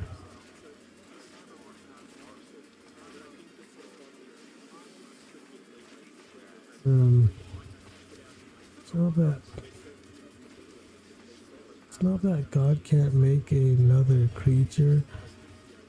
It's that God can't, like, he can make another creature as successful as Jesus. But the issue is, why did he choose Jesus as the firstborn?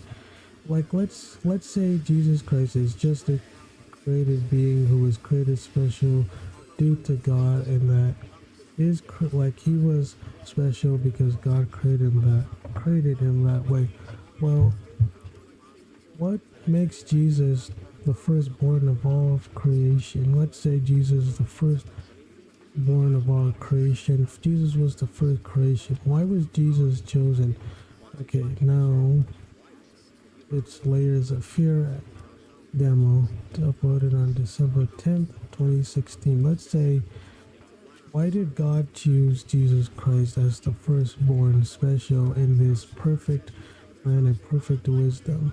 What made God want to choose a created creature, if he is one, choose say Jesus, if Jesus is the only one that was capable? Because even in the scriptures, it seems to imply that Jesus is the only one who could perfectly represent a perfect God, perfectly in a perfect way and fully comprehend it.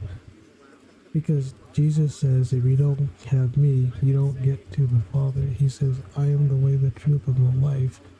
No one comes to the Father but through me. So how do we interpret that? And it's very hard to get away from, because you have to be able to you have to be able to be able to say that God. I'm skipping the Plants vs Zombies on the Xbox One, and I'm going up close to my FIFA gameplay, uploaded December 10th, 2016. But as I was saying before, I don't think that you could. I don't think it's fair for people to say that there's no evidence that Jesus Christ is chosen. It is like not special in some way. Oh, people say, well, God could have chosen anybody. He just chose to do it through Jesus. Well, then you have to ask, why did he choose Jesus and why not someone else? Well, because he just, in an infinite wisdom, he knew Jesus was the only one he was the one who could get the job done. And it's like, well, why did he choose Jesus if the other ones could have got the job done? And some people say, some non-Trinitarians, like Unitarians, say, oh, well, he could have chosen, but he chose Jesus because due to its infinite wisdom, and if you make a perfect being, like if you make a perfect being like Jesus, you don't need to create another Jesus, and that is true. But then you have to run into another issue that says, well, what makes Jesus so impressive? Why was Jesus the first one to be created a certain way? Because even if you like relegate him and delegate him to like this, like the status of him just being a fully empowered creature, you still have to explain away his pre-incarnation, which many don't believe he is pre-incarnate, but they believe that Jesus is. They believe that like Jesus is. They believe that Jesus Christ is, like, some people believe that he's just a reincarnation.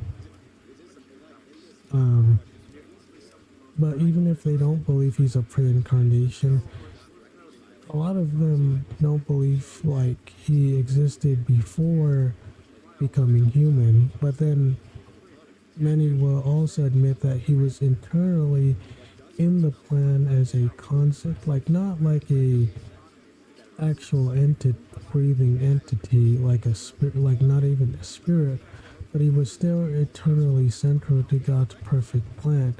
And if Jesus is so central to God's perfect plan that God needs Jesus to be the first, because he either can and he didn't, which still begs the question, why is Jesus the first, like the first original, if therefore he doesn't need to make other ones? So like, because he doesn't need to make other one, which still means that Jesus is still the firstborn of creation because he was created even before anybody else was, like, even before anybody else was given that specialness, and they don't have to make, God didn't have to make another Jesus because he made his original Jesus. So why does Jesus have to be the first one? Because it seems like Jesus still had to be the first one of any original creation, which makes Jesus still special. The fact that he was the first chosen, the firstborn, if you interpret it as he was the first, like, son of God. Because if he has the Father's nature as the Son of God, that would still make him basically essentially God, because God's nature is supposedly eternal, and if he has the eternal nature of God, then he is God too, because by nature he has the same exact stuff that his Father has for eternity. Even if you want to say it's just a concept of, like, if Jesus wasn't a entity, living, breathing, which kind of lines up with the intelligence stuff about how Jesus always existed in the Godhead as some eternal something, but he was still in the Godhead for eternity, and the Holy Ghost, the God the Father, and Jesus Christ, the Son of God, can all perfectly represent each other perfectly in a perfect harmony. Because if you're basically God in all things but name, you are basically God, even if people don't think you are God.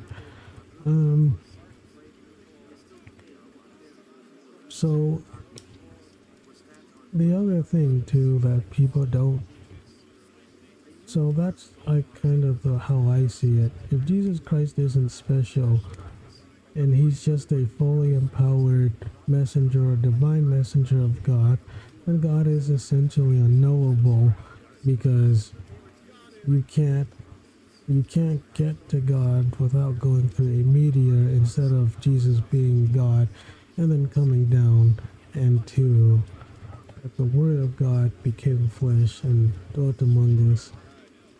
But it seems like Jesus is so central to God the Father that the two are 100% inseparable.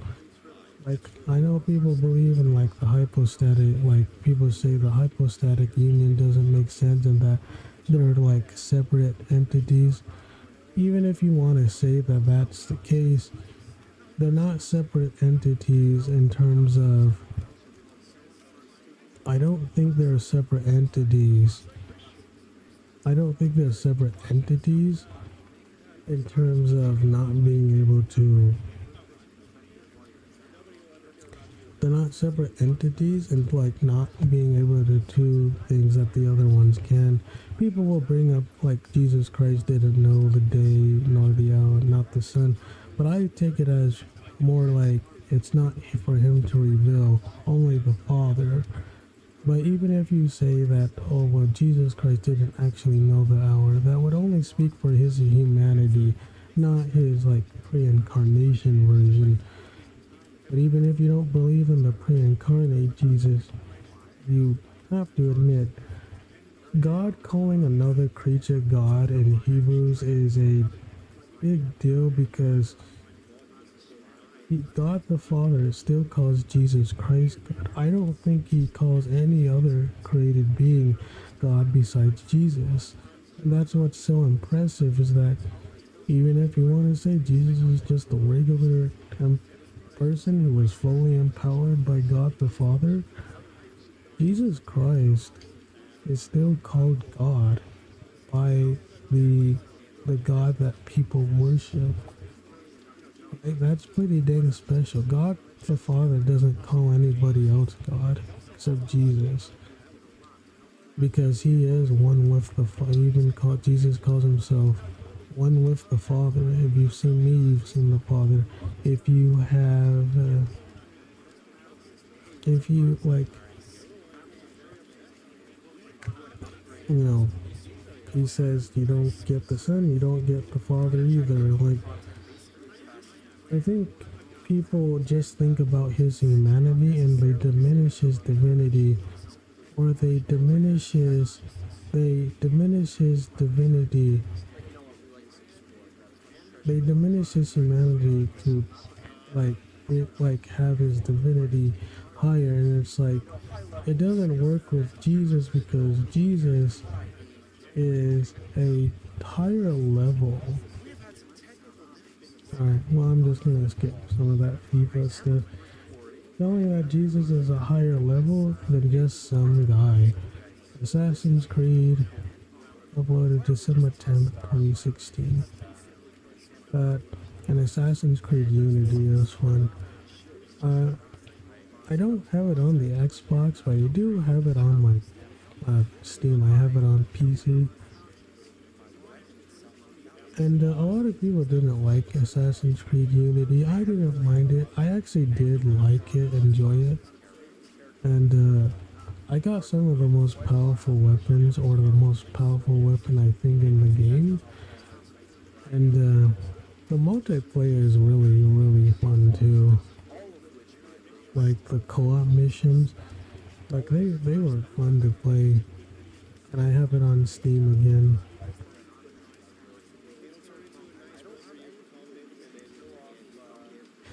But yeah, as I was saying before,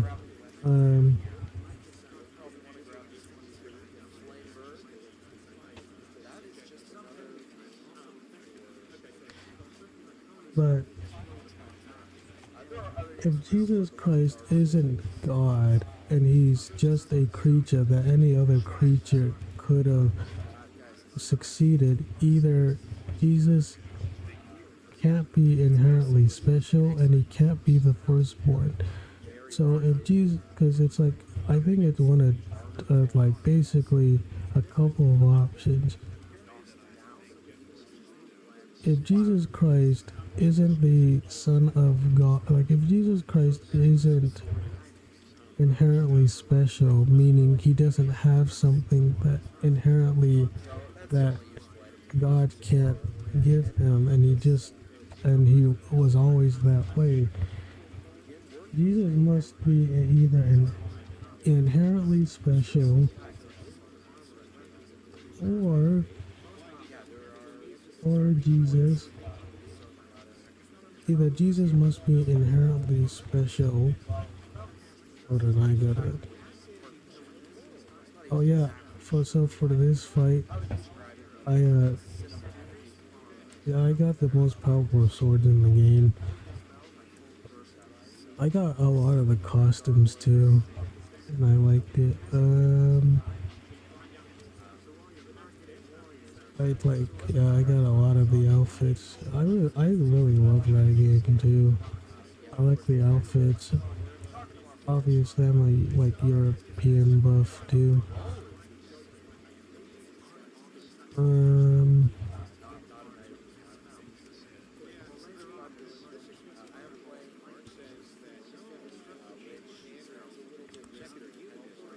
I also had like Assassin's Creed Black Flag, but I didn't play it as much as this game. Not that I think that Black Flag was a bad game, but I think Unity is better. You might have to play the other Assassin's Creed. And Assassin's Creed is a lot like well, what do you call it?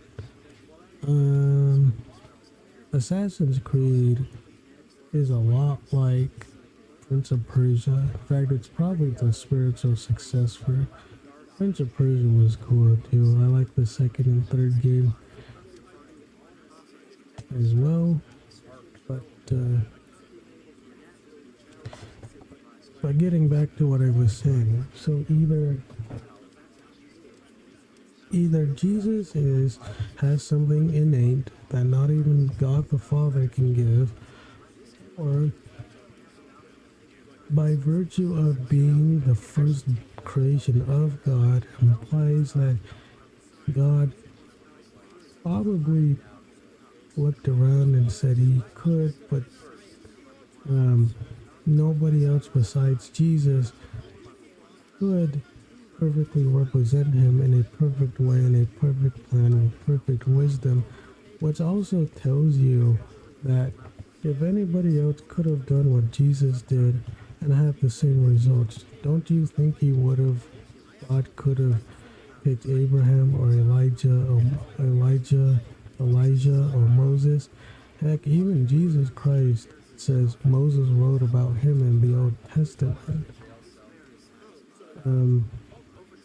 So that's why I think he's so good, because it's like either Jesus has something inherent that nobody else has, or that Jesus was the first created, the firstborn of all of creation, and God thought that Jesus had to be first because nobody could do what Jesus could, and well, even if they could, they wouldn't have the same success, which is why a fully powered that has the same specialness, it has the same uniqueness of Jesus, would still not accomplish or be successful as Jesus could, because Jesus was chosen as the first unique one. Even if you say that God could give the same abilities, which implies even if God gave creature person A, not person B, which I say Jesus in this scenario, person B or creature B can't have the same success as person A, because person B, even if fully empowered and given the exact same abilities by God, was not chosen first, even if it seems like God could have made them the same way as Jesus and with the same specialness. So how can you say God the Father, or Jesus Christ, as like, because even if you say that Jesus Christ is just God's like eternal Son with the same like essence as his Son, even if you say that like the different people and different persons, he would still be the Son of, like, even as just the Son of God, he would still have the nature of God. And if he has the nature of God for eternally, then he probably has the same abilities as well, even as just a creation of God. So there's no reason to say Jesus Christ can't actually. There's no reason to say Jesus Christ can't actually do. There's no reason to say Jesus Christ can't do the same thing with the Father's. And no, if he's eternally begotten and he has the same nature, eternal nature as the Father, he's got the same abilities as the Father, then that would imply that Jesus Christ is eternally God because he has the Father's eternal nature as the Son. Jesus Christ being the Son of God probably has serious repercussions for people who probably don't even think they probably don't even think about it in a way, except for I guess in a way that people don't want to accept it. Does that mean that they can't, like other creatures or people, or can't do it? No. But you can't say for certain that God the Father and God the Son and the Holy Spirit aren't one. If they're perfect, if you represent a perfect person, in a perfect way, and not, I mean, not just aesthetic wise, but like personality wise, ability wise, and you've done that for eternity, even as just the son, you are almost effectively that person. Heck, in Isaiah 6:9 or Isaiah 9:6, it says, because Jesus, the everlasting Father, in Zechariah 12, I think, or 14, or something like that, it says that Jesus Christ, uh, all of Israel will weep at the side of the person who got speared in the side. And unless you're just talking about metaphorically, you probably already have a good guess of who this person who got stabbed in the side of a lance is. And it's not hard to see. It's not hard to see who we're talking about.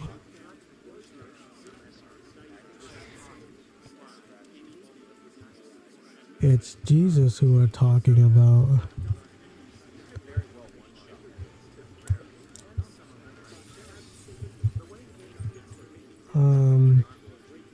So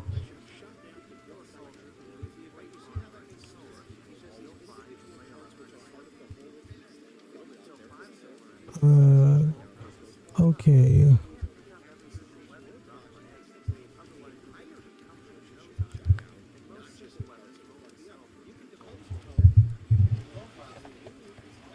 So yeah, this is all strange. It's all weird. I don't know if I want to play through Unity again. I have it on Steam. It plays much better on my like PC than it does the original Xbox One. I was thinking about, like, before I got into PC gaming, I was thinking about getting like the Xbox One X or the PlayStation 5, but I just thought, well, there's no real, like, there's no point in doing it.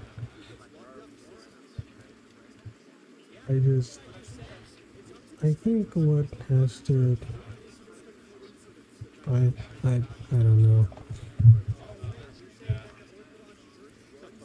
I think, I think that,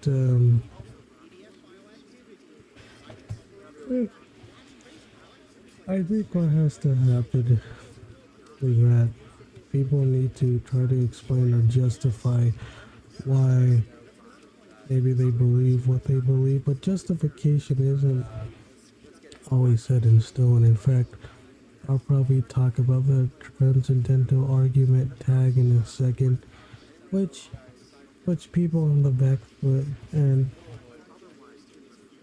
kind of says, like, oh well, if you can't, like,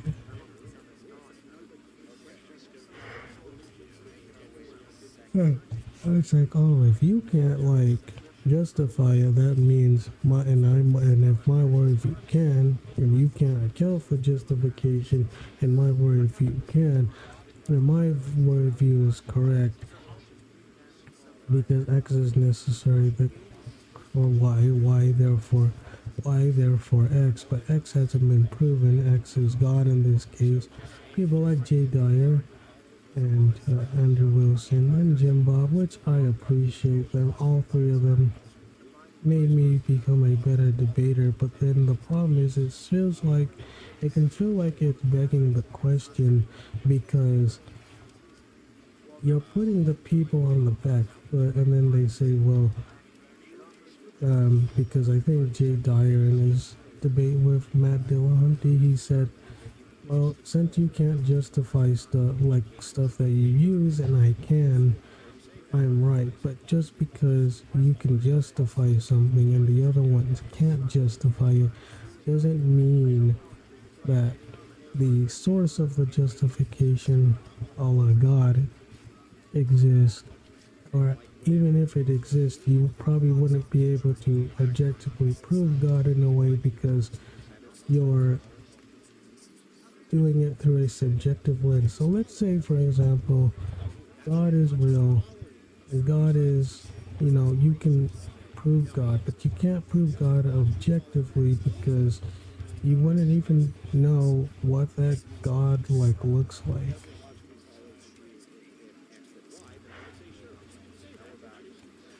Like, how do you know what that God would look like?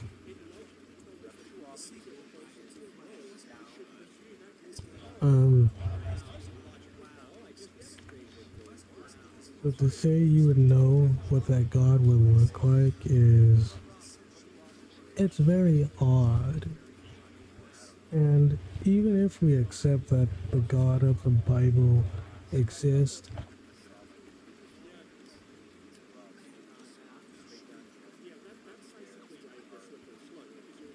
and Dr. Malpass brought this up too, is that you wouldn't be able to tell, you wouldn't be able to tell,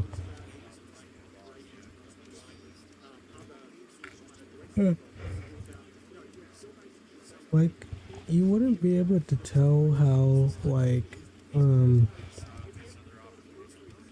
you wouldn't be able to prove it in an objective way.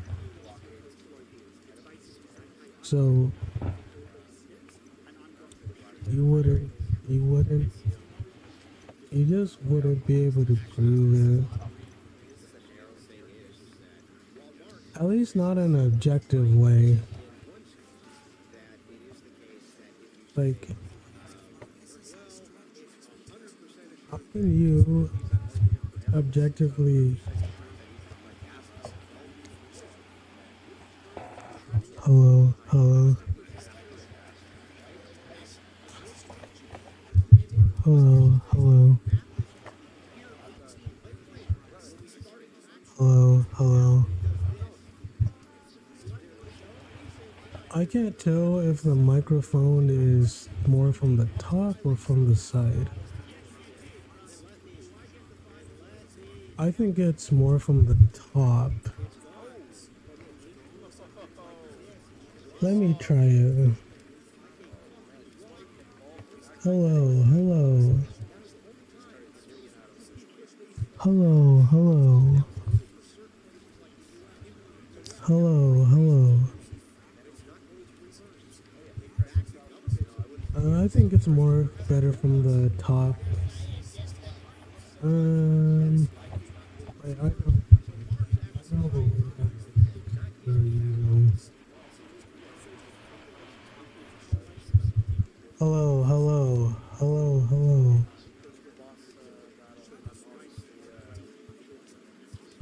Yeah, it seems to be more from the top. Hello, hello. Hello, hello, hello.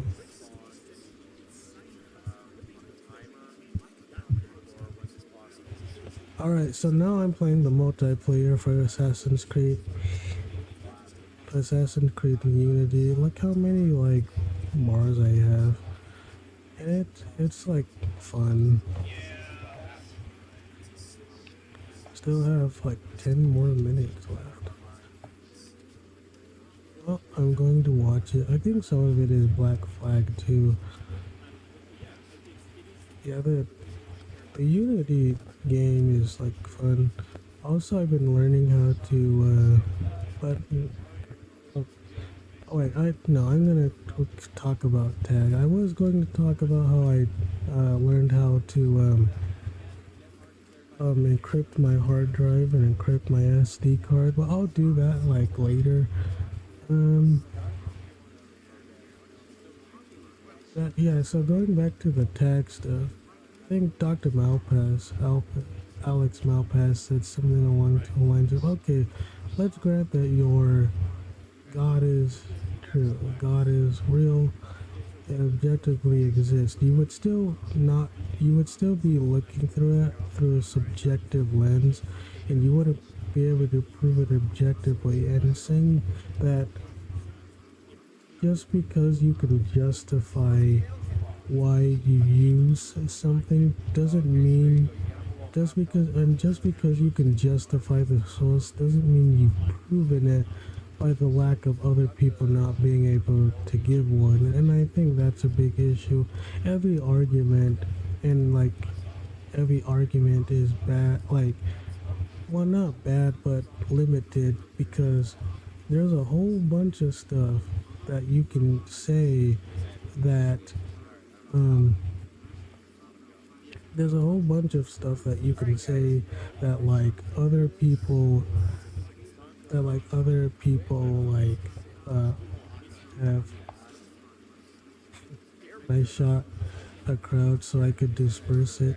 Smart though, because then it gets rid of the people. I'm kind of surprised at how big Unity's crowd could get on the original, like, Xbox One, and I do want to play through it again now that I'm watching it. It looks fun, and I actually cared because I have it on Steam. I decided, well, let's just buy it on Steam, and I bought it, and I had fun. I have to start all the way over again, but that's okay. I think that's part of it. Um,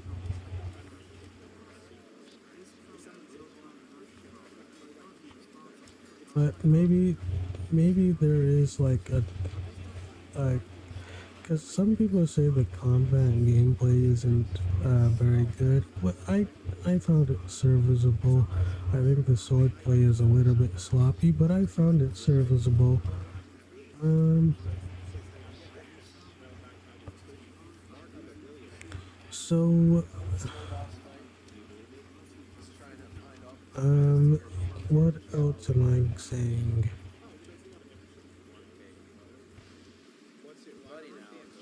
Um, so what I'm saying uh, is that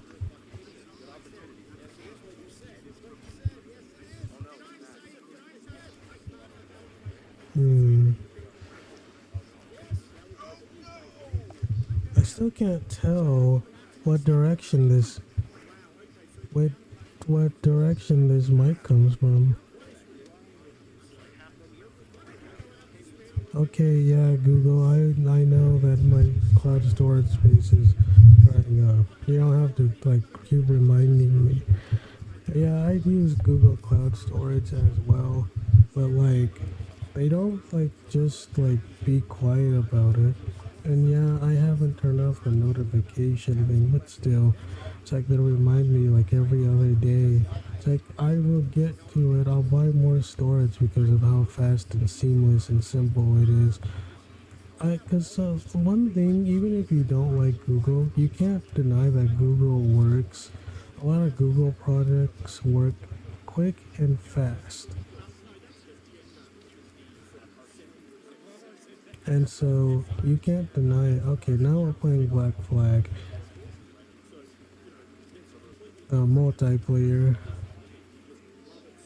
And I forgot what Black Flag was about, but I think it's about facing. I think there's multiple. Oh, that was cool. I think there was multiple like game modes you could play. I kind of, cause well, this is before cross-platform play like really took off, and you know cross-platform play took off with Fortnite, but there was cross-platform play between on Final Fantasy 11 between the PlayStation 2, the 360, and the PC. This was back in like I don't know 2004, 2005, or 2006, and they got Xbox and PlayStation to be able to play together, which is almost basically unheard of. But they were able to get around it by playing on the Square Enix Squaresoft, a Square Enix service, not using their own. Now that like it's a lot more mainstream, now most games have cross-platform play. Speaking of video games, there's a game there's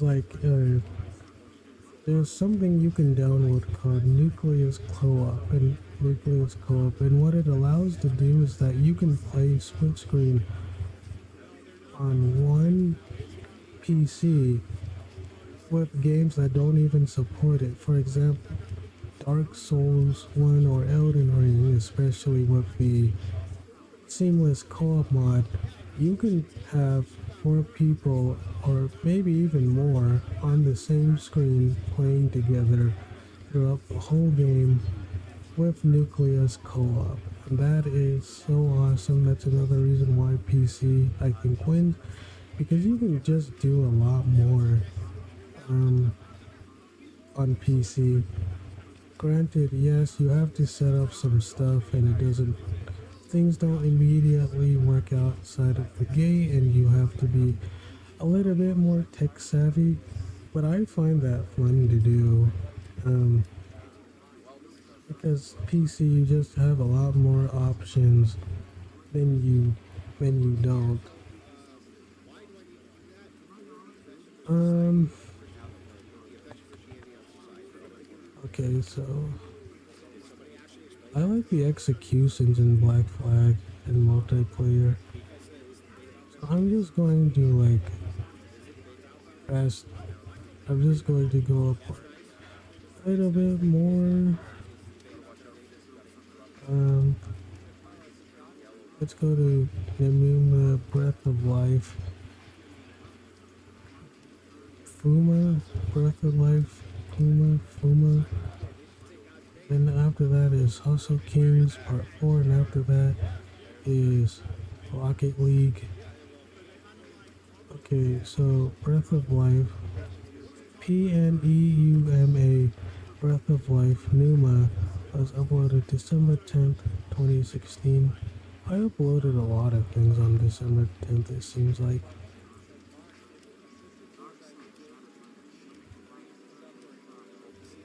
And so this is my first 1080p stream. I'm actually proud of it.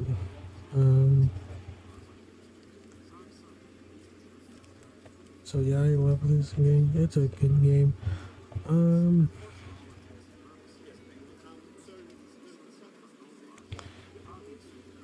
So as I was saying before, um,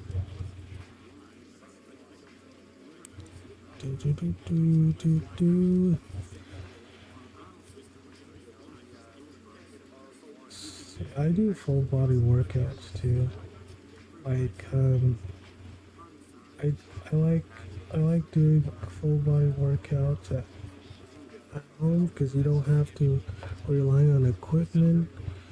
Because not only is equipment expensive, but it breaks. And so I think it's better if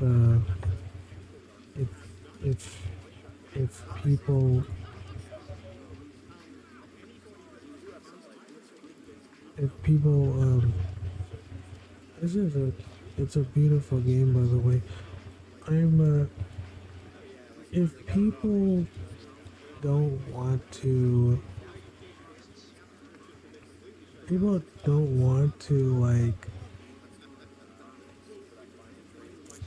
like I don't know. Dang, I've been streaming for almost 3 hours.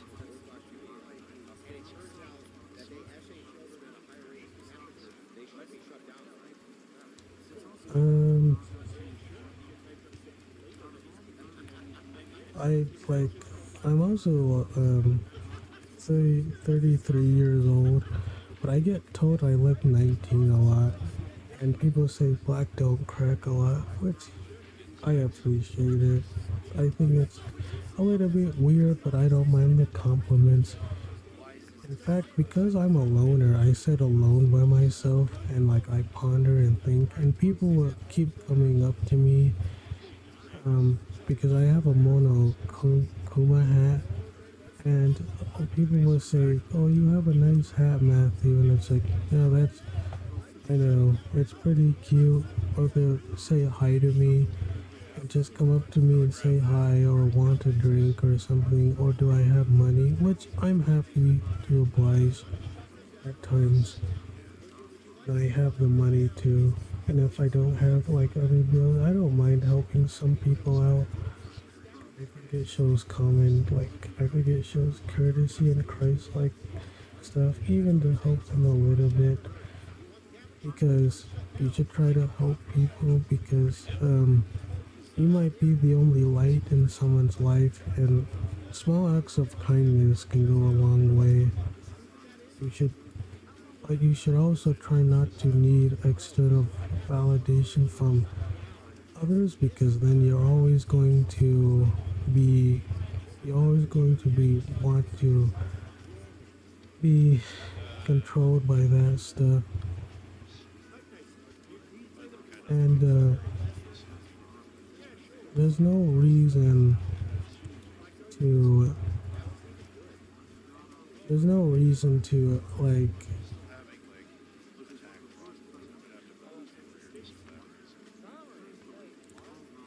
there's no reason to say say um stuff that wouldn't, I guess, help people, especially if you want good karma. This maybe might not exist, it might, or it might, but it's probably always better to try to follow the golden rule. Now, some people can say, well, um, we shouldn't, we shouldn't just follow what people like, but that's why you shouldn't put your value in external people because can people can just screw you over because if you don't act a certain way for certain people, they try to gaslight you or they try to tell you you should act a certain way. So now I'm watching Hustle Kings, and I think I got to the on PlayStation 4, uploaded December 10th, 2016. This game was hard. But it was fun. I played it on the PlayStation 4. It's like a full game. And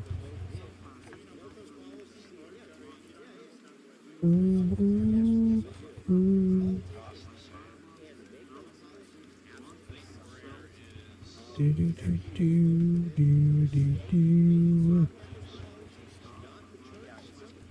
Do do do do do do do do do do. Like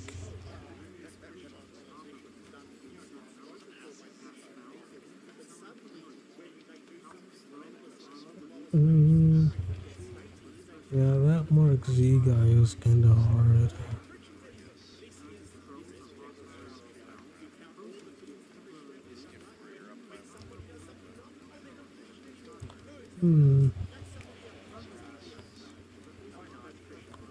Maybe I'll have to play this game again too. I kinda wanna just play games that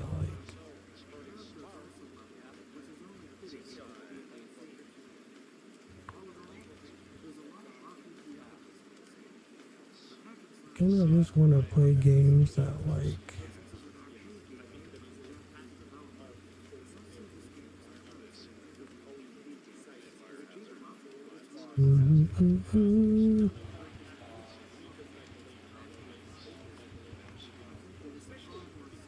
yeah, I wanna play games that I used to play and stuff.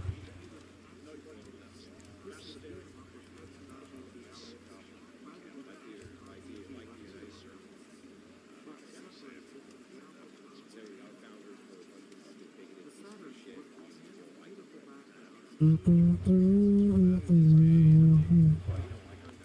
Do do do do.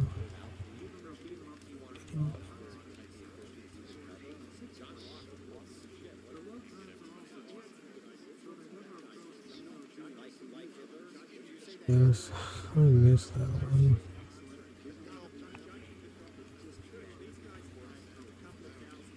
What? That guy missed that one too. You Aqua. Oh yeah, that was my name on PSN. Before, I think I made a new one. I think I either made a new one or I changed my name, which you can on the PlayStation 4. Um,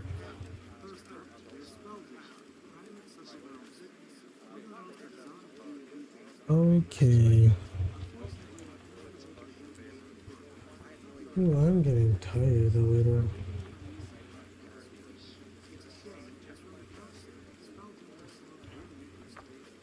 So I was um exercising earlier, both at the gym and then I exercised a little bit more um outside. Oh, and it was so tiring. But I'm not even in shape right now, and so like I kind of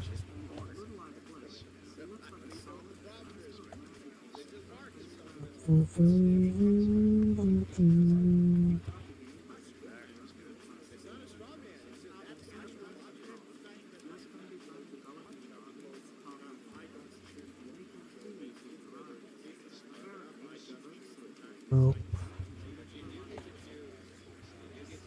yeah, some of these people on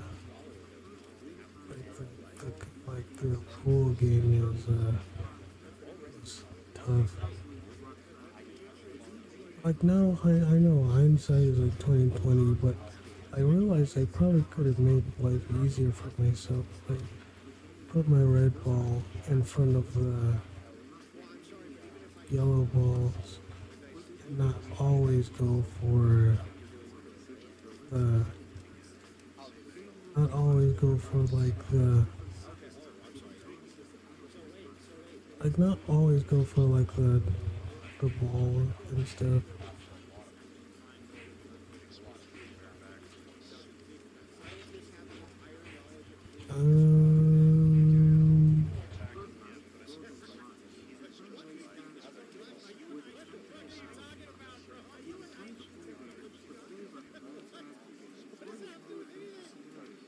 Um, do, do, do, do.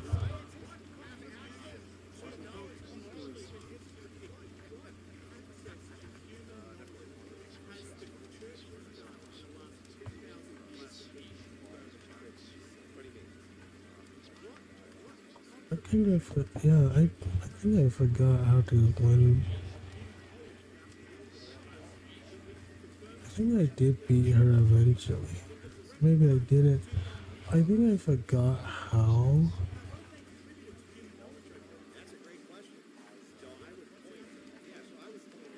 I know it just jumps up to a new one. I don't know if I could beat her. Actually, I think I did beat her.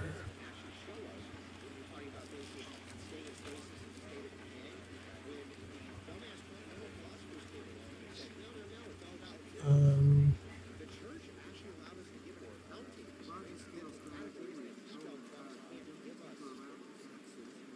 look at what's happening. Okay.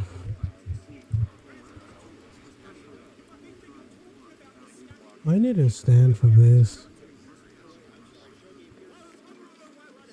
It's going to come. It's gonna happen.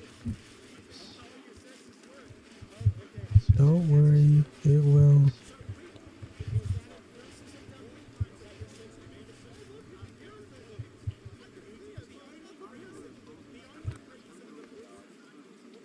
Okay.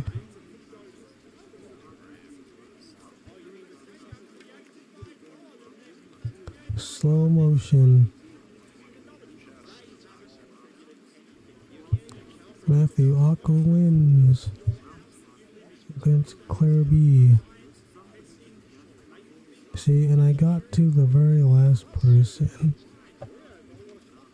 And I think I decided to quit because shows that, yeah, I could probably get to the last person. Or maybe it's online, I don't know.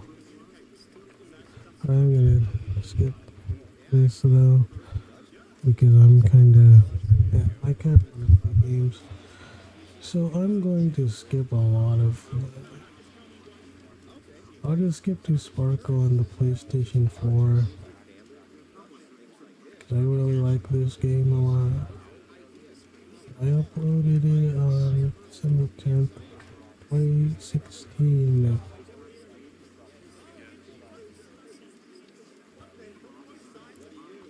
Alright. Let's go back again. And let's start that Dungeons and Dragons one over.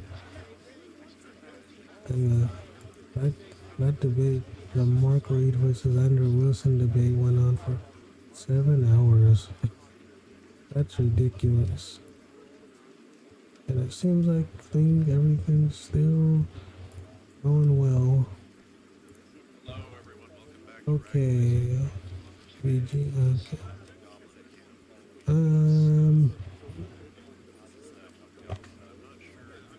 What am I doing? Oh, I want to watch the Sparkle on the PlayStation 4.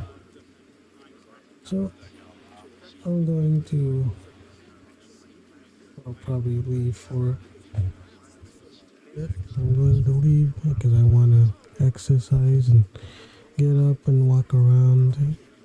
It's always important to get up and walk around and do stuff. And, but that's why I appreciate streamers so much, because they can stream for hours on end while getting paid. But even if you got paid, like, that would be kind of boring just sitting in a chair all day. It's like, but you know, streaming is still a real job. Anything you earn money is a real job, because, you know, all you have to do for a real job is earn money in real life. And since everything you do in this life is, at least I'm pretty certain, is an object, this reality is probably real in some sense. But, I don't know. When I get back, I don't know what to talk about. Yeah, I'll just do whatever comes on my mind, because I'm going to be here for a while. And I've been almost streaming for 3 hours straight, but that's okay. I like it. Yeah, let's just go halfway right now.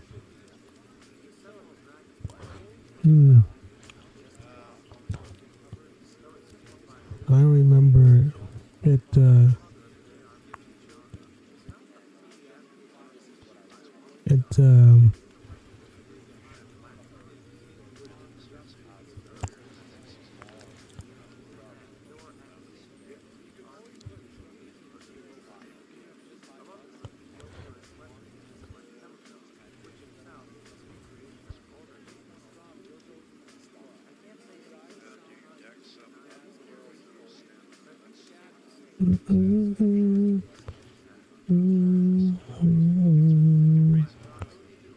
yeah.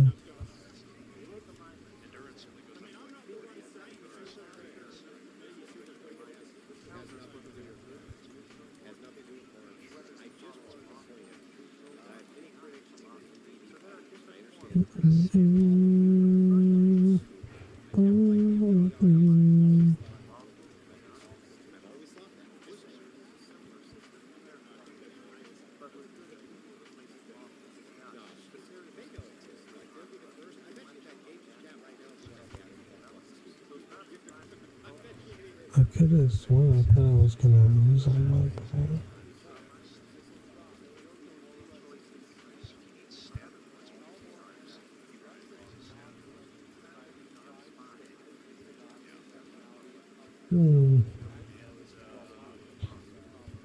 Oh yeah, I said I was going to like go on a like take a break or something. I was getting too caught up in watching my own gameplay.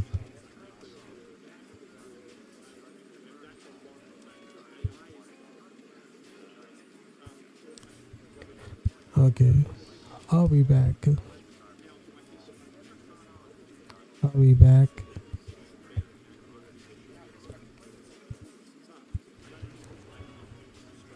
And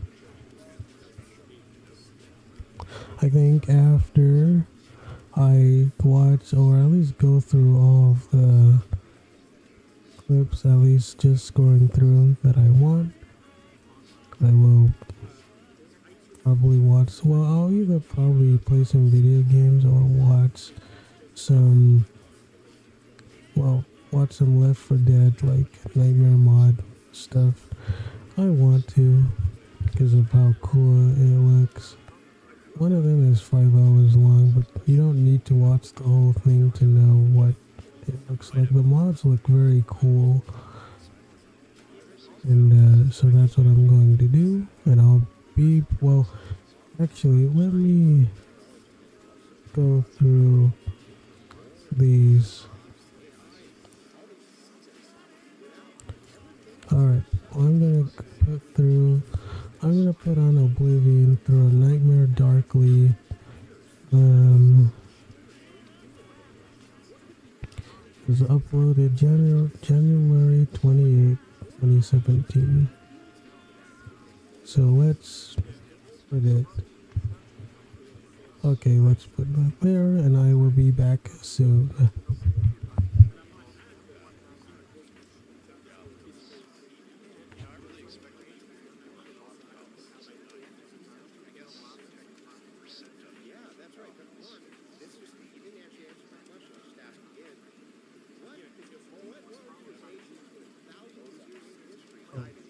Before I leave, I want to see if I can test the microphone. Is it better from far away or more up close? It's better from more up close.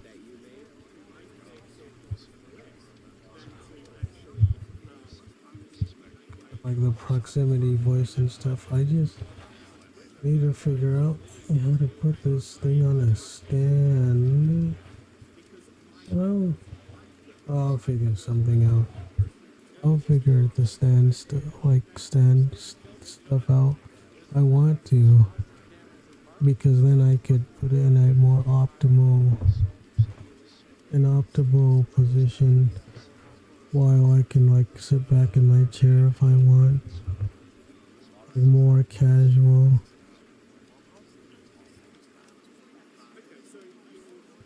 Because I've heard that the microphone isn't supposed to be like, it's not supposed to be like far away, but it's like supposed to be like not completely up in your face, but pretty close to your like face and mouth and stuff. And I have made my dark elf and like Oblivion look so beautiful and pretty. She is just like me. I life. I'm kidding. And yeah, I have some followers in Oblivion. Like, of them. And all of these followers are essential because because important. It's not like Morrowind where you could kill important quest characters and completely like lock you out of the game. Some characters are actually in Oblivion and Skyrim. There's a lot of characters that simply can't be killed no matter what because they are essential, meaning you can't kill them. Even if you like knock them, they can only be like knocked out or something. But maybe you should be able to like kill them. But then the problem is they could like get in the middle of you and get killed accidentally, and or if they are not essential, they can be killed by other things. And it's not like Oblivion NPCs are very good at defending themselves. And so, eh, I don't mind them being essential and unkillable, but at least Morrowind was uh, more open in the gameplay, but I actually think Morrowind is overrated too, to be honest. Um,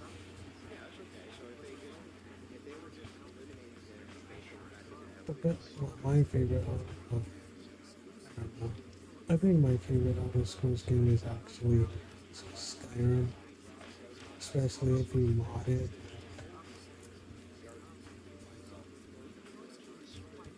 Maybe it's Battlespire too, because Battlespire looks cool in terms of I like the aesthetics and like darker, the more tower-esque and darker theme of Battlespire. Battlespire. I think it's well. I'll have to check Steam later. I might have to play through that too. Alright. Anyway, I'll just leave it on Oblivion and stuff for a while. 26. See, look how pretty my character looks. So pretty. So pretty.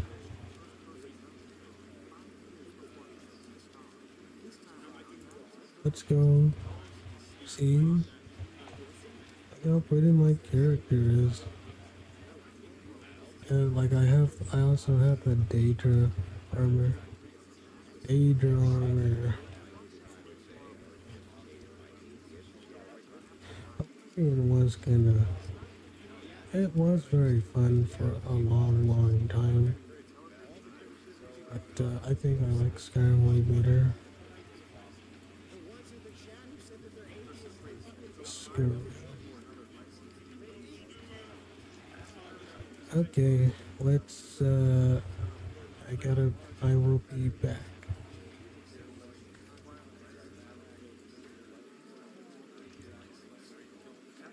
And none of my followers, it's like, see you guys later. None of my followers can go with me in there. That's okay. Oh yeah, because the first time I tried to sleep without the amulet on and you need it on.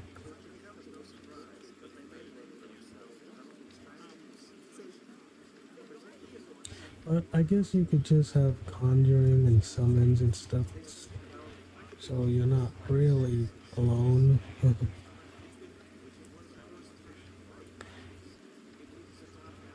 Like I'm naked for some reason in the dream. Oh yeah, probably because you have to get your stuff back and like the scaling system for Oblivion was broken. Like enemies would scale to your level and like if you put on the highest settings it just became bullet sponges. It didn't make the game harder, it just made the game much longer because you did they had more, the enemies I think had more health and they took less health when you hit them, or you did the same health and they just have a lot more, they have a lot more HP and you have, they do more, they do more damage to you. And if you do it on the highest settings you have to basically have everything maxed out including all the skills and abilities. um,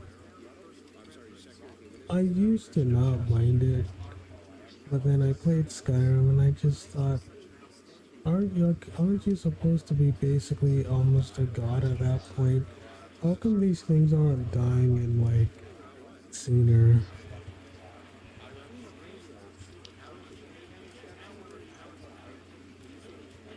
That seems kind of ridiculous.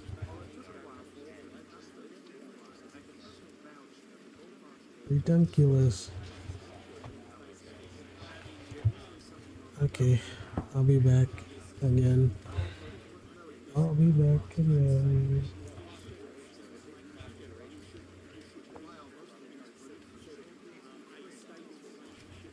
But how much do I want to stream? How long do I want to stream for? Maybe 6 hours? I don't know.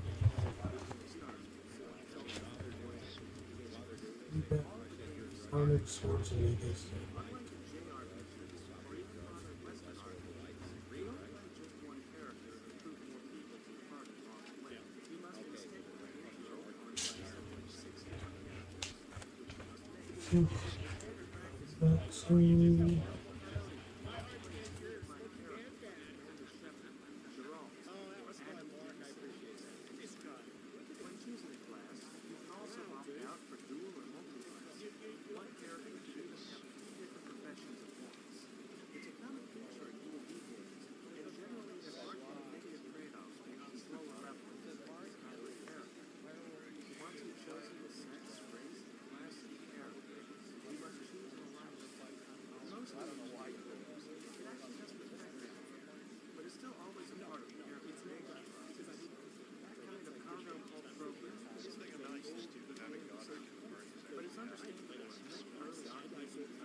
I returned just as the quest was ending. Wow.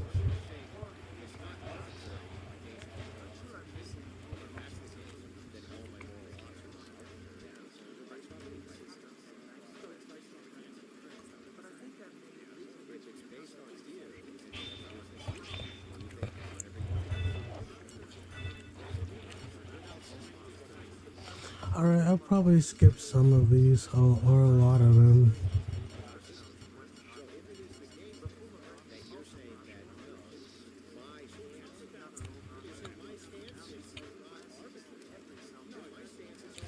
Because I don't care to watch a lot of them.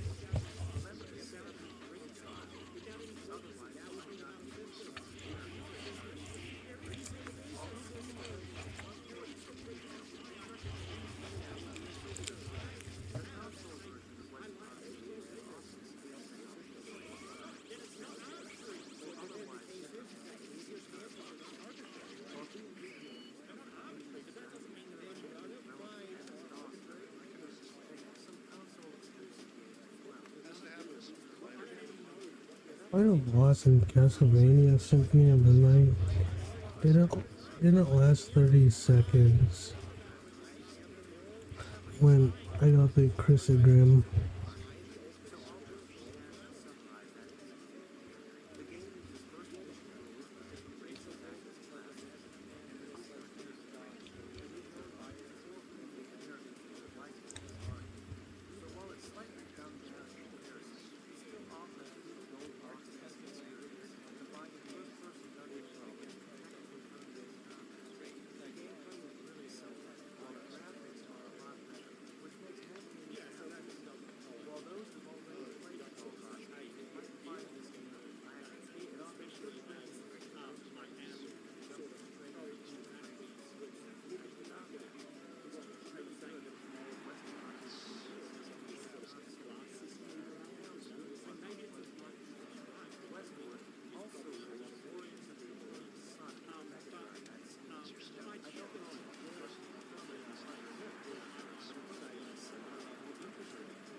Okay.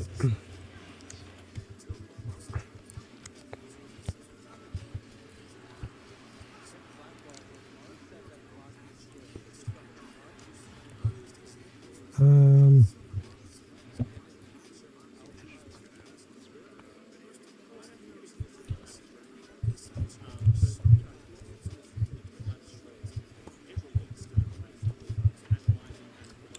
I don't know. I've been thinking of just letting it play for a while, like while playing like maybe potentially my other streams, but it would dilute the audio even more, and I can play, and I can go to this stream like to bed because easier than maybe the others perhaps, because once you have like so many people talking, like more than maybe like three, they kind of overlap each other. Unless you play a lot of them really low, in which case doesn't it kind of defeat the point a little? Star Ocean Integrity and Faithlessness. It's kind of crazy with like 7 people in the party at once. But I found it fun to play, kind of. Do I think it was good as Shining Resonance Refrain? Not even close. It's still fun though, but not as good. That's also another game I have on that I beat on the PlayStation 4 that I have on Steam, and I didn't beat it on. I haven't beaten it on Steam yet. Cause I thought about making another playthrough, but I decided, you've already played through it, and I beat a lot of the side quests. I faced a lot of the monsters on the PlayStation 4. I do like the characters in that game too. Like especially Excella, she was probably one of my favorite video game characters.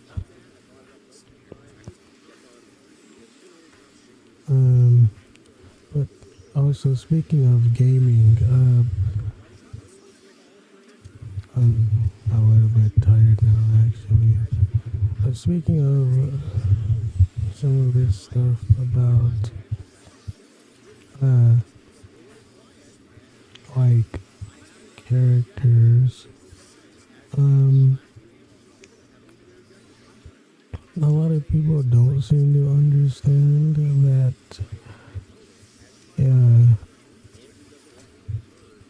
a lot of people don't seem to understand that, like,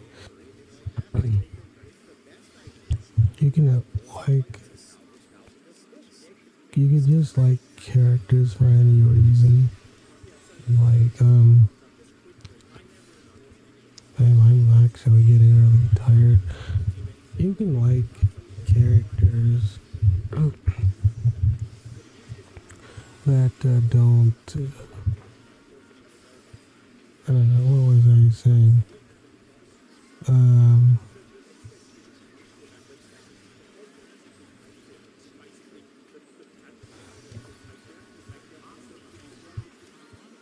hmm,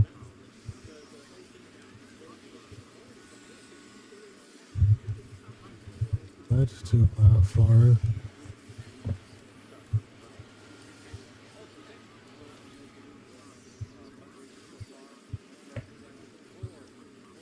What's that trumpet music in the background?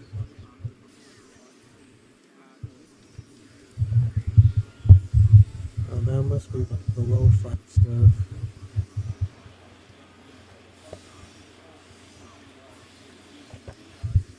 Whatever. I guess so.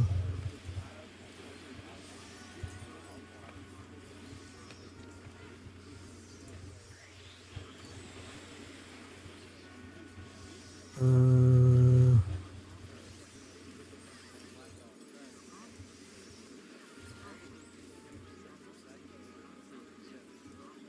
okay, you know what? I gotta move on.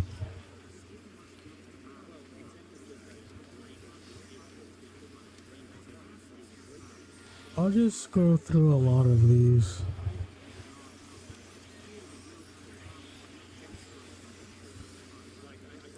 Because a lot of them are inconsequential. Okay, I'll go for Pillars of Eternity.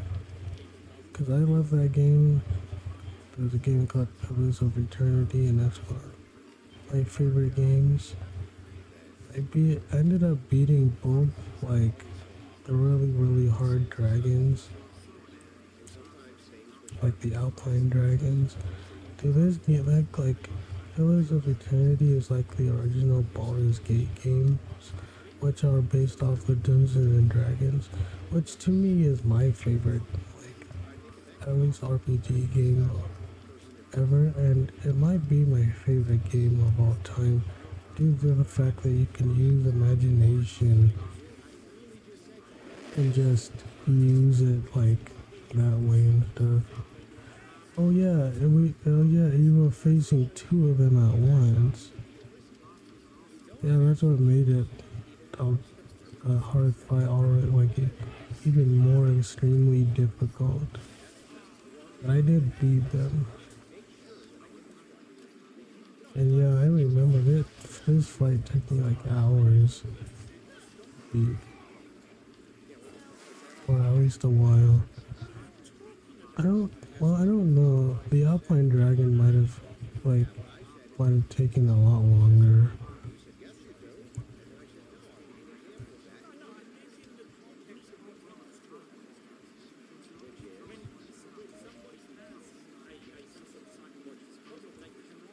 I don't exactly remember. It fell flat on its face.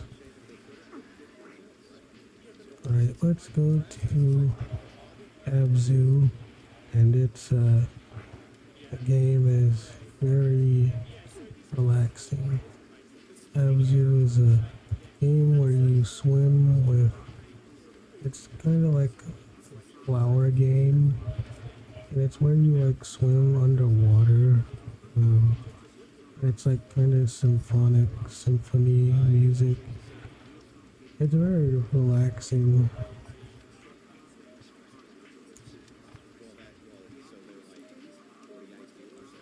Abzu. Mountain Blade Warband is another game that's fun. Warhammer 2 Vermintide 2 is a good game. Paladins is a good game. Witcher 3 is a good game.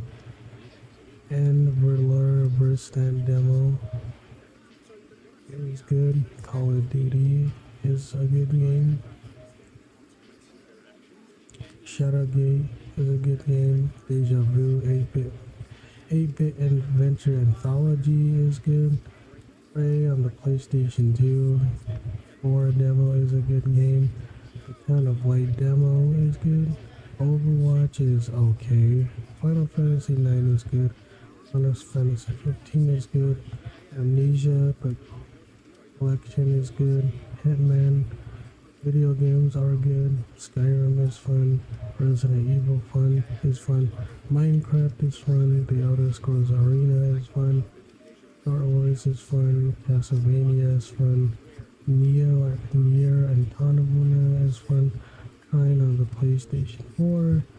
Super Smash Brothers, Final Fantasy 7, Outlast 2, Rocket League, Hustle Kings, Plants vs. Zombies on the Xbox One. Those are all fun games, and I'm listing them off because I'm not going to. I don't want to watch them. Like Warhammer Vermintide 2 is fun. I have to replay that again. Shining Resonance Refrained is very fun, one of my favorite.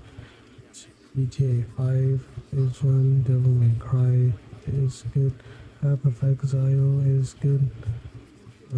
Mega Man Legacy Collection is good. Divinity Original Sin 2.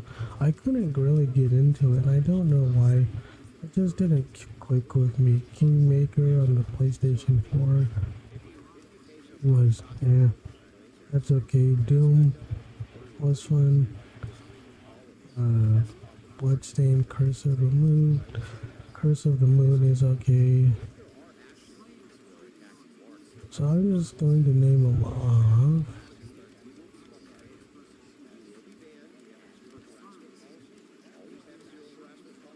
Yeah, this game is like probably like a puzzle game or platforming game where you go through weird stuff. Alright, let's just skip all the way to Black Ops. Call of Duty Black Ops 2 clips. I don't mind hitting it on bots because uploaded May 24th, 2019. The reason why I don't mind playing bots too much and it doesn't bother me is because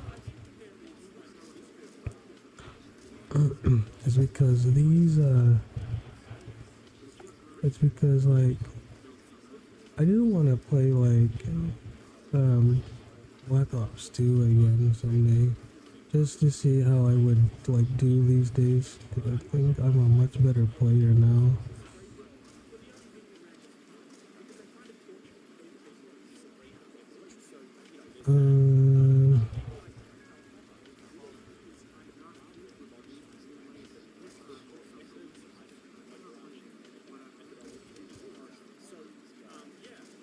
Yeah, but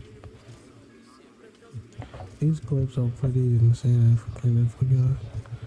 But yeah, the reason why I think hitting bots is fine, because a lot of people say, oh, it's harder to hit players than bots because bots are repetitive and stuff. Like, and they're predictable. And like, while that is true, a lot of players are actually worse than bots too. And it's like if you hit clips on like players who are worse than like veteran bots or something,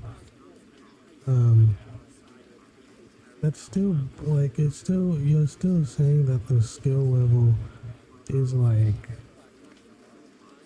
you're still saying that the like skill level is like not like better, but I'm saying that like just because they're bots doesn't mean like that like the clip isn't not valid, because I think it depends on who you're like playing to, because a lot of players are very bad, and like are we just going to say that if those players are like good or something like bad or something, you can't actually like say that like like those characters. You can't say that those like players are like actually better than that. How can you possibly say that? Like, if because if you get like, because if even if they're with the repetition, if bots are better players than the players you hit the clip up against, then you can't actually say for certain that like it's not more impressive, because bots at least move around and shoot and go to the um, objective, and bots have gone way better, especially with the implement impl- implication with like AI and stuff. So now I'm watching Shadow of the Colossus. That's a very fun game. I love that game. One of my favorite games. It's very atmospheric. I love Shadow of the Colossus. I uploaded that July 4th, 2019. It brings me back.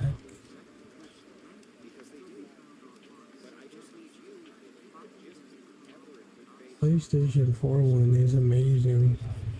Sucks it didn't run at like 60 FPS, I don't think. But it's still very fun. I was kind of blown away about how big the game was on the PlayStation 2. That's pretty impressive. 16 Colossus and a like huge map, and like it's kind of like open field, open world game. I'm very impressed with Shadow of the Colossus. Kingdom Hearts 3 I'll skip. I'll just go to Shadow Warrior. Single player, I need to play that game again too. Shadow Warrior is 2 is fun. But was this on? I can't tell if it's on the. Was it on the Xbox One I played on? I forgot. But the gameplay is fun. I like the abilities too. And I like that you can play it through 4-player co-op also. It's just sheer fun to play.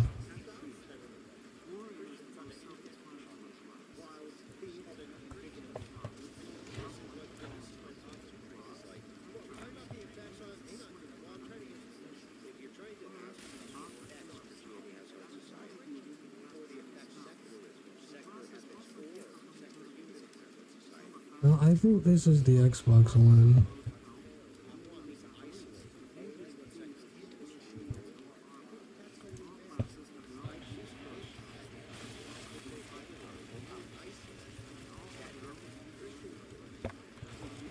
Oh yeah, something in video games I don't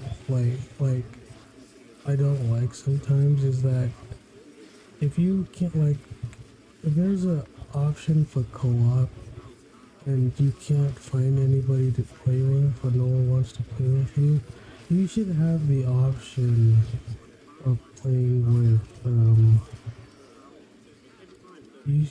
every game should be able to give you offline bots, and every game you should be able to play with bots in co-op.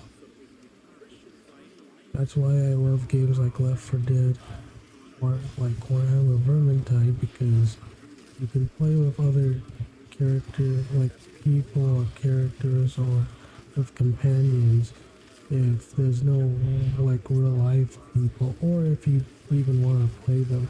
I play a lot of games, frankly, solo.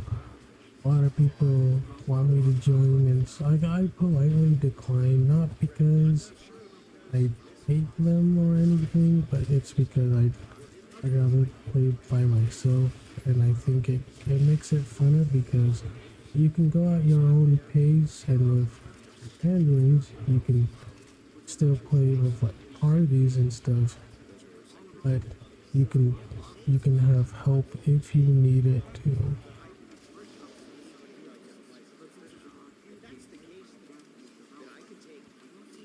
This is why I like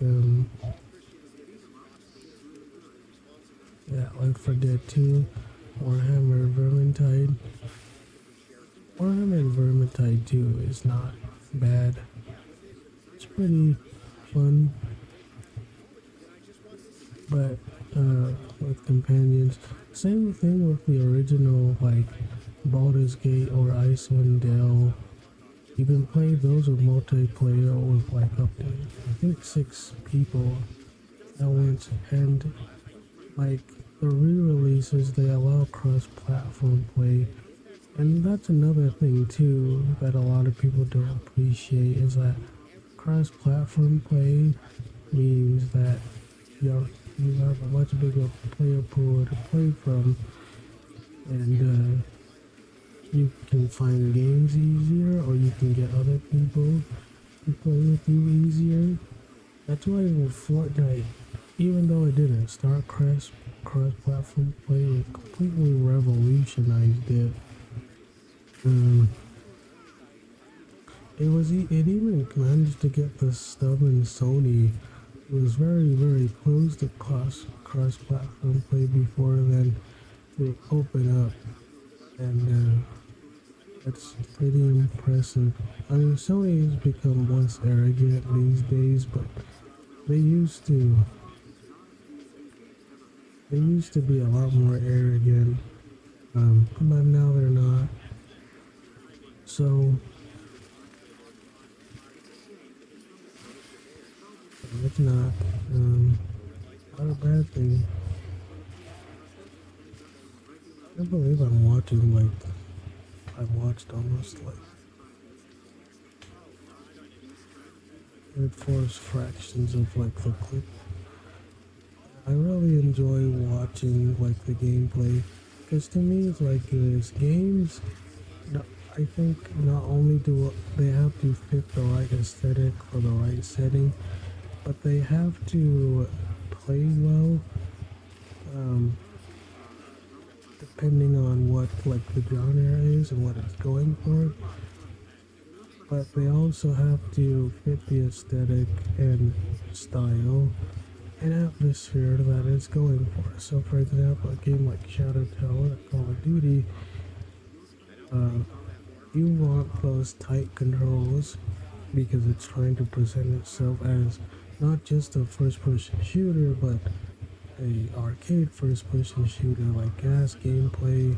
You're running through things, you're shooting things, a lot like Doom. The Doom games aren't like known for that. But for example, a game like Battlefield, who like it has great gameplay too. But for example, Battlefield 1, I have Battlefield 1. It's one of the most prettiest games I've ever played, and that game came out many years ago. And Battlefield 1 gets high praise because its graphics still look very good, even on low settings. It's because they used like photo photo photogrammetry or photo trigonometry or something like that, something really high detailed to capture games and play games so I can play the graphics and stuff. I'm actually uh, really happy. I'm actually really happy that that like game, like it depends on who, like, so that's about games. Like same way with Destiny 2, you want those action games to feel as satisfying to play as possible. You don't want the gameplay to feel clunky or to be clunky. You want it to feel responsive and tight and in control. And many of these games do. Even The Witcher 3, I say to some extent, accompanies it. But the reason why is I guess I give Witcher 3 more passes because the Witcher 3 known more for its heavy dialogue, good storytelling, heavy storytelling, and that it's very well made, and that The Witcher 3 was very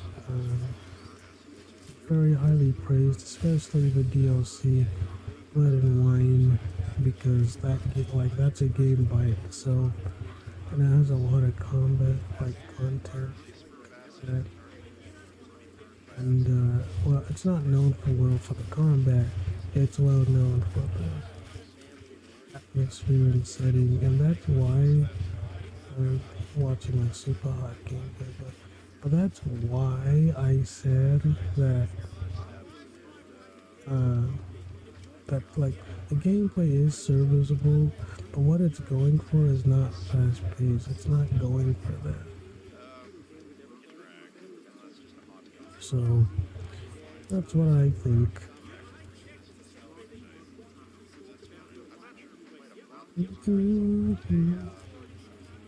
Super High is a fun game. I want to play the second one. I think they have a second one. It's where time stops or slows down, moving or something, and you have to predict whether they're going to shoot and then dodge them. Or it's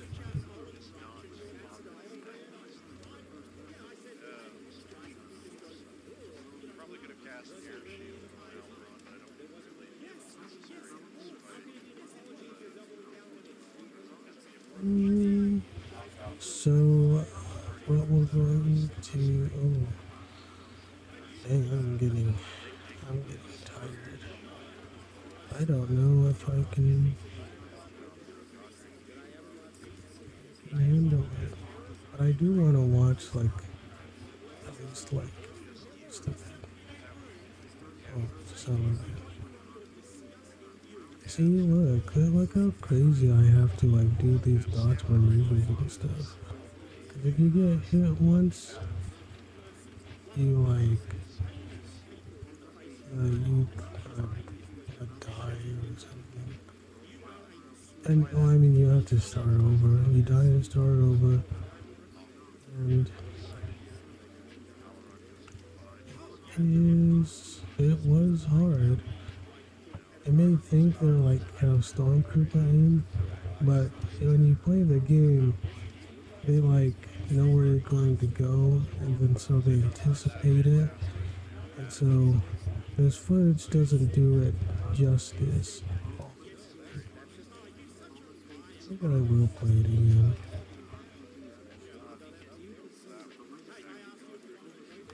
I wonder if it's on Steam. I might have to check. If it's not on Steam, it's probably on something else. See, look, I have to go back outside to anticipate where they're going to shoot, and then I have to skillfully dodge it.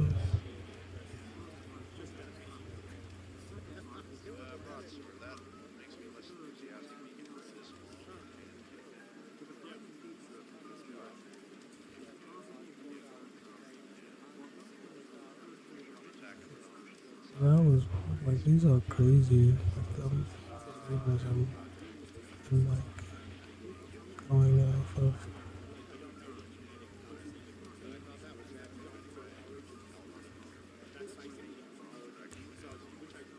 See, I'm kind of surprised I didn't get shot right there. Cause they had me dead to rights and still couldn't do it. Oh, a lot of it is just trial and error still. It makes me feel like a ninja dodging all of these stuff and then grabbing the gun and then skillfully dodging out of the way.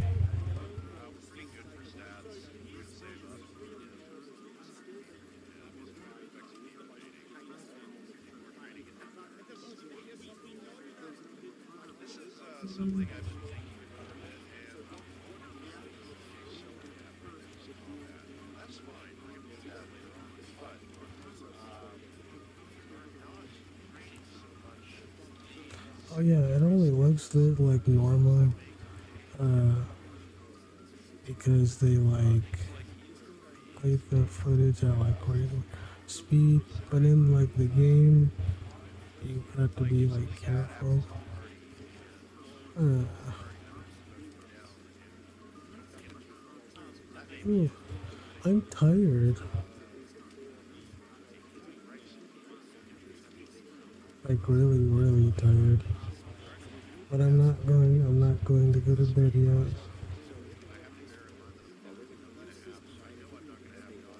Not now. I just wanna like watch Left 4 Dead. Like at least like the nightmare stuff. Well, I thought about playing games. Do I want to play games? Eh, maybe I should. Dude, look at how crazy I'm going though. Crazy, crazy, crazy. Look at what's happening.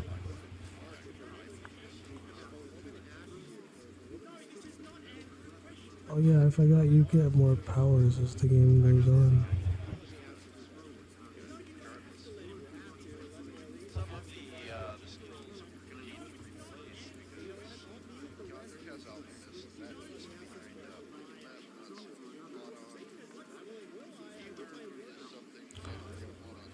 They're like constantly like in tighter corridors, and there's more of them, and they have better guns. So you have to be like uh, very tactical but reactionary. Uh, this train level was it took me a little bit because of how narrow everything is. But with that but like body warp possession power, it was pretty easier to do. Now, did I have to use it? No, but probably better if you did. At least I'm not skilled enough to do it.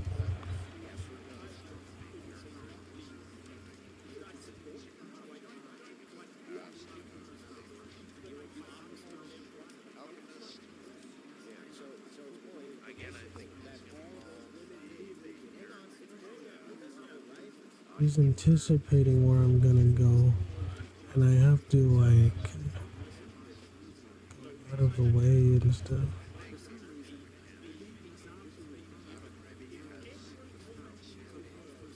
Oh, it was not easy to do.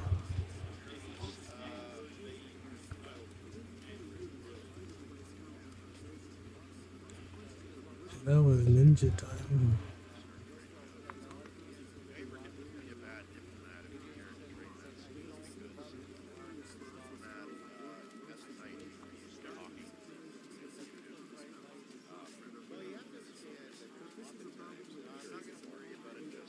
And then I recorded the same thing like 3 or 4 times. Alright, let's do the Turing test, and after that is called a game called Pox Nora. No, I'm not going to watch it. Well, I'm going to watch the Turing test. But the game looks kind of fun too. You know, they gave me what, like a gun or something? Like you're in like a spaceship or something. Replay the Bard's Tale trilogy. I beat an ogre and the rest of my people. Code Vein demo, Prominence Poker. Code Vein was not bad, but it kind of reminded me of a sort of Souls game. Where's the troll? Or one ogre lord? Dude, I got my butt handed. I won, but with like one character. You wanna see? Let's just go for a dead. See, I won, but most of my party members died except for like the main character. So yeah, As you can see, that didn't go as well as I thought.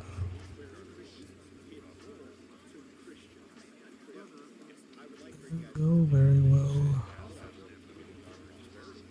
Yeah, there's a game called Temple of Elemental Evil, and that game is probably the closest to like Baldur's Gate you can find.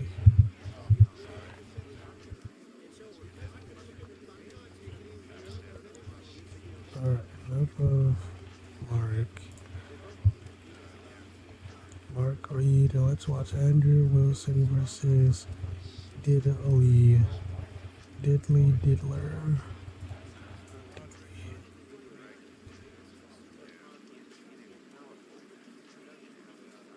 See, everything is still going pretty strong.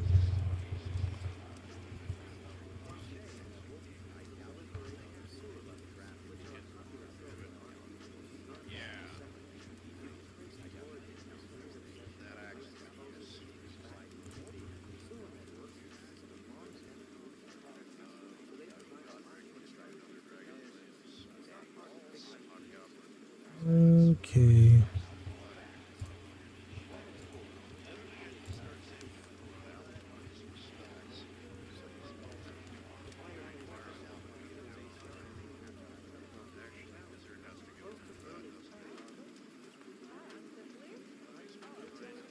Let's destroy Jesus an immigrant argument. I got 1.1k likes. It's got 26k views. And I uploaded October 17, 2019. I still am a Nick fan. I'm not as big as a Nick fan. I don't always agree with him. He does love Jesus, so he's Catholic.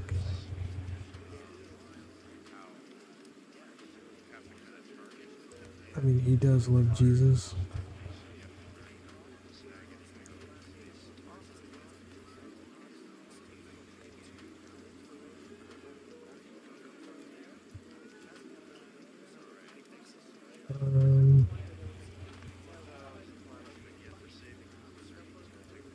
Let's turn it up.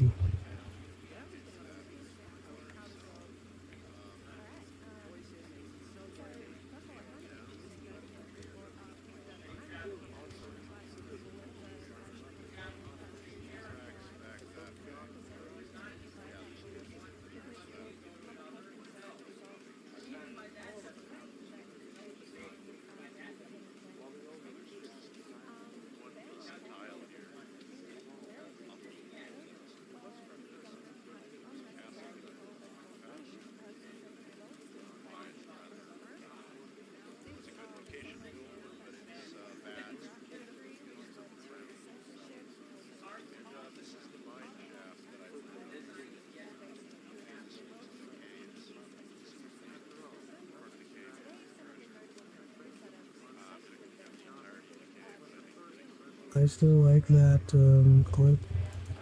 I got a lot of views.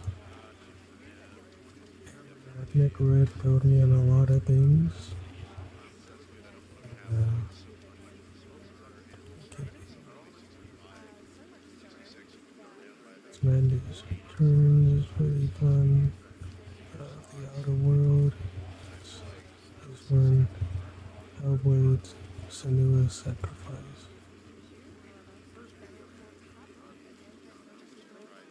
Not too much of that. And I'm getting tired though.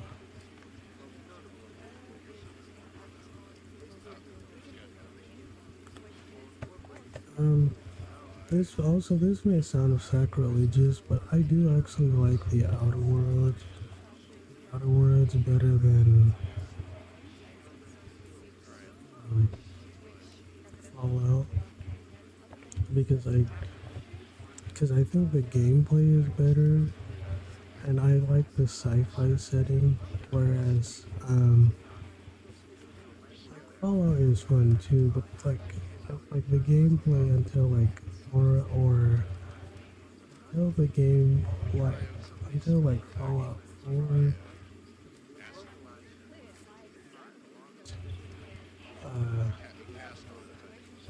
Fallout 76. The gameplay, I think, sucked very. I could just never get into it the same way I got into like the Elder Scrolls. Not to say Fallout isn't good. I think Fallout 4 seems to be good. I haven't played it yet. Fallout 4. I played Fallout 3 in Vegas, but for some reason it just wasn't my type of game. And I don't know. I think the Outer Worlds it's a better game in my opinion.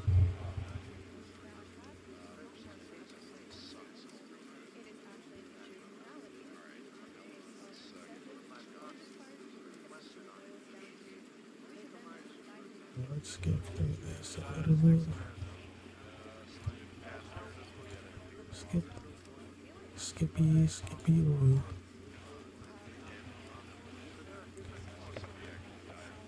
Maybe because that.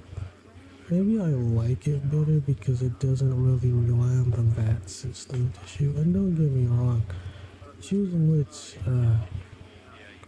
place you want to shoot at and VATs is pretty fun. The problem is Call of Duty basically perfected the first-person shooter formula in terms of like smoothness and the controls and stuff, and it's hard to go back before Call of Duty FPS controls. Now, yes, there was Halo, yes, there was GoldenEye, and GoldenEye revolutionized like co-op play and or couch play or multiplayer on consoles. Halo, especially 2, took it to Xbox Live. But even then, that was just an Xbox exclusive, which it's not anymore because Halo's now on PlayStation and PC. But it was on PC a lot longer before it came to PlayStation. And like it seems like more games are copying or at least going the route of Call of Duty controls over the Halo controls. And there's a good reason why that's happening. It's because Call of Duty is like, even if you want to say like Call of Duty like as a game Call of Duty as a game isn't as good as Halo. It seems like more people are willing to copy Call of Duty than they are willing to copy Halo. Maybe besides like Splitgate and Splitgate 2, but even then, Splitgate controls for a lot more like Call of Duty and a lot less like Halo. Back until Halo Reach, I believe you couldn't sprint. And even then, that was more of an ability. It wasn't until Halo 4 that it really started to feel more like Call of Duty. Like, not in terms of like aesthetics or style, but more like the gameplay. Because it's like, as I've said before, if the gameplay doesn't feel smooth, especially on games like the Souls games, or first-person shooter games, or games that need like fast reactions and twitch reactions, it's probably not going to feel good to play. You want that like smooth snappiness, and it makes you feel like you're actually like playing it in a way that it's like meant to be played. I don't know how to put it better than games should feel to play how they look like, what the atmosphere is, what the aesthetic is. That's probably what it should be. How long have I been streaming? Okay, I've been streaming for 4 hours and like 11 so far. Dude, I'm tired, man. I'm getting out.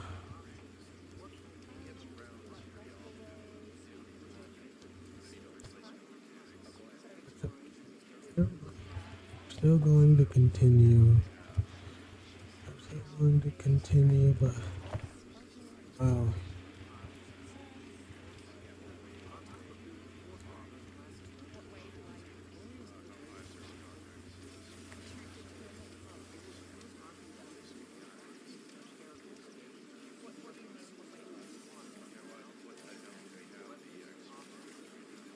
I think there's an Outer Worlds 2 that's coming out.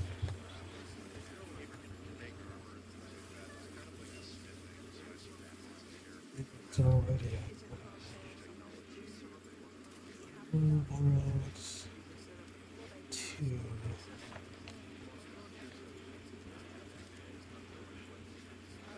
Outer Worlds 2 was a mistake.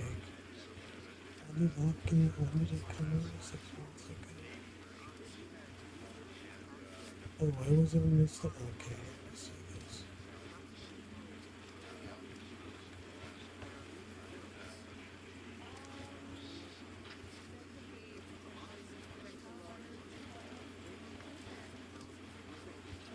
Hmm.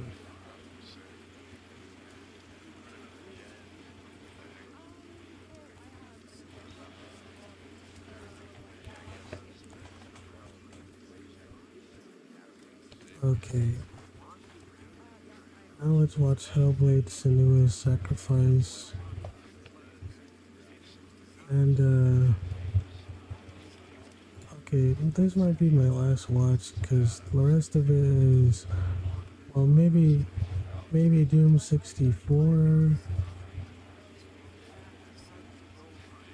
I'll skip maybe a lot of the other games.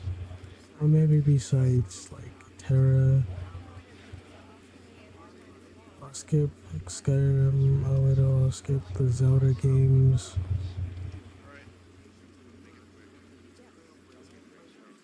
Skip Chrono Cross. I'll skip World of Warcraft 2 to Kaiden 2. That game was fun. I'll skip Jet Li Rise to Honor.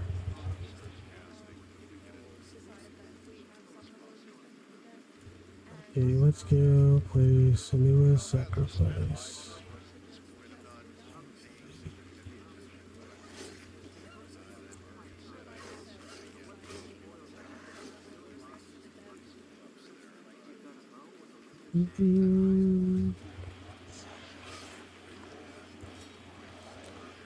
It seems like the Outer Worlds 2 is not as well received as the Outer Worlds 1 was.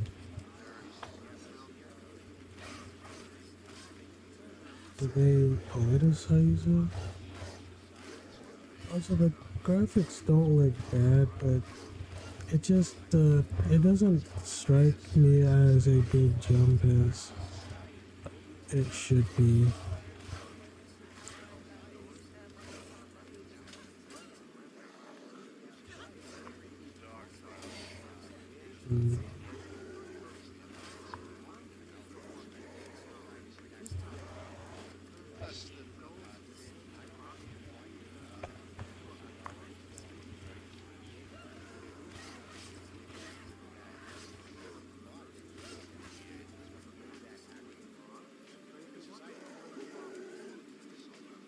Hellblade Senua's Sacrifice. I really liked the gameplay. I like the parry system too. And the whisper system. See, not every action game has to play the same, but games can play smoothly and still have different gameplay. Of course, games are all going to be like play somewhat the same if they're probably the same genre, but they don't have to play exactly the same, and you can have a good time with it. Okay, so I'm watching the Outer Worlds 2 review.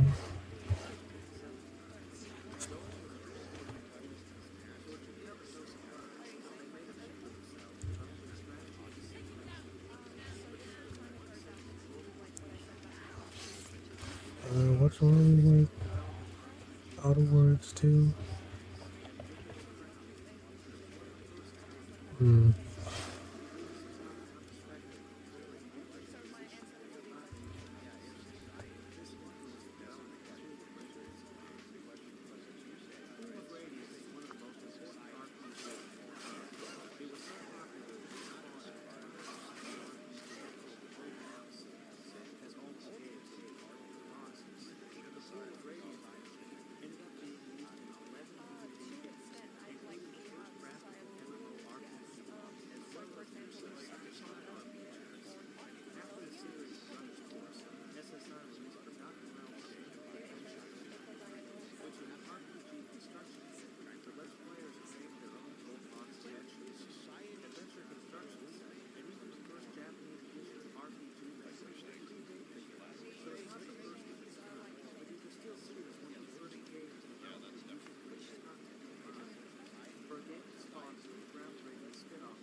like the gameplay of Hellblade, but I've said that before.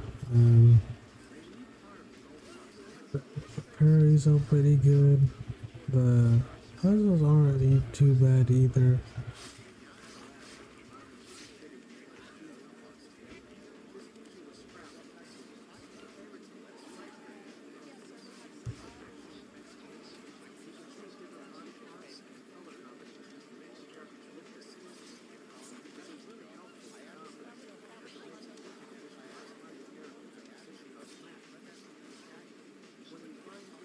But I almost like died here.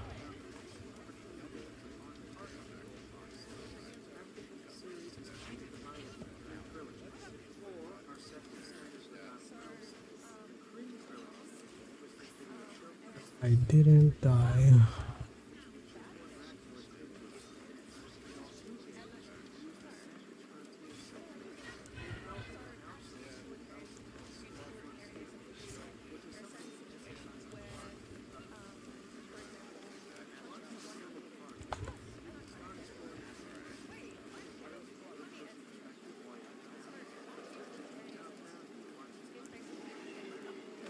Look at this gameplay. You can barely like you can't even see what's in front of your face, but like you can kind of vaguely see it. It's like a monster thing. But this was cool. Like you're in pitch black. Like it feels like you're like in a void fighting this like monster thing. I love the aesthetic and atmosphere,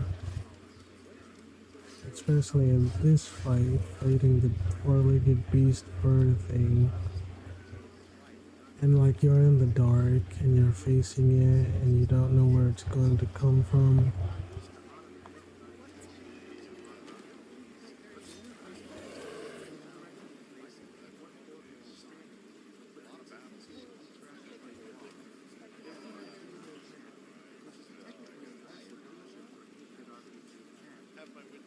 Mm.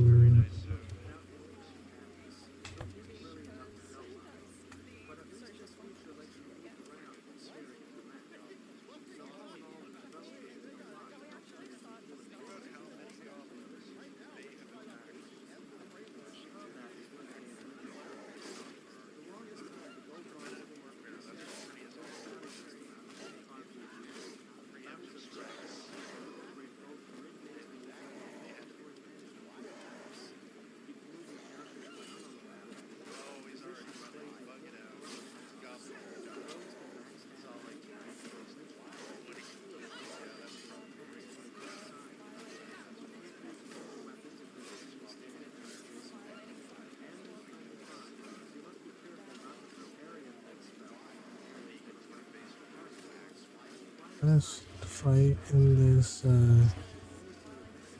I don't think it's winnable. Because I tried so hard to finish this stage that I'm facing on in Hellblade Senua's Sacrifice. It's not going well. But I mean, it is going well because I'm kicking their butts, but I'm beating a lot of these at once.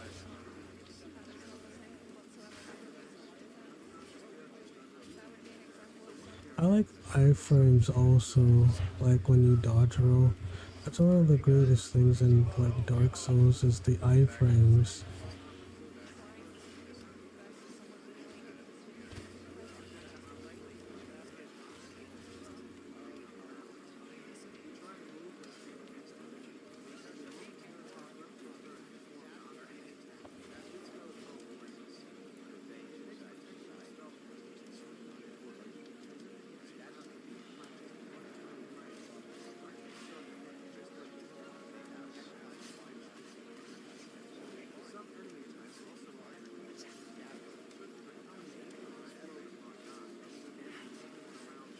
Eventually you're probably supposed to lose because you eventually get overwhelmed.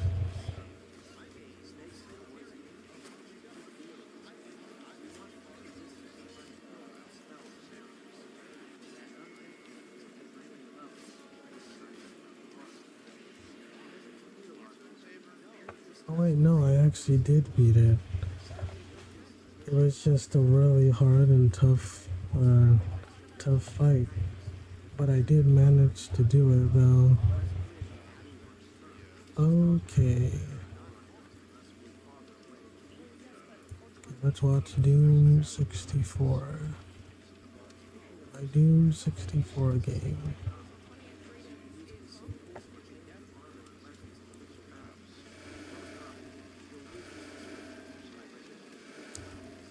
Doom 64 might be one of my favorite Doom games, if not my favorite Doom game besides the PlayStation 1 Doom game, which I love it because PlayStation 1 Doom, much like Doom 64, it had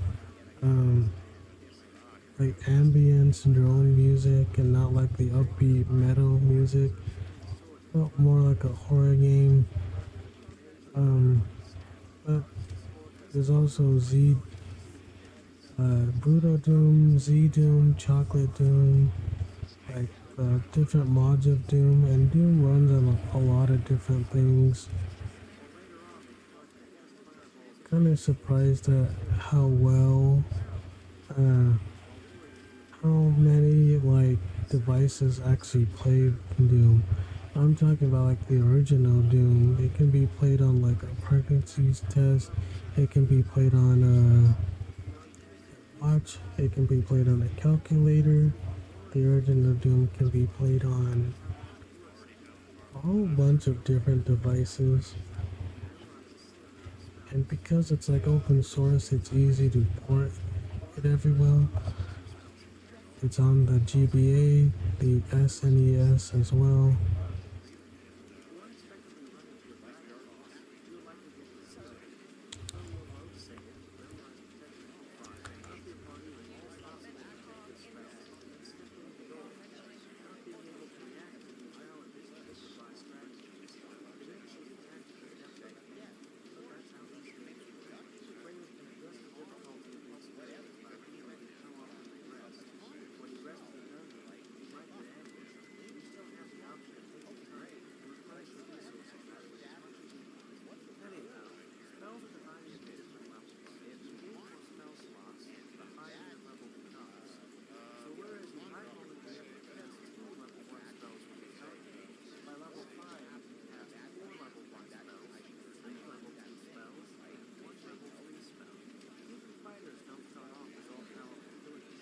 I remember getting my Xbox One, the original Xbox One, in 2014.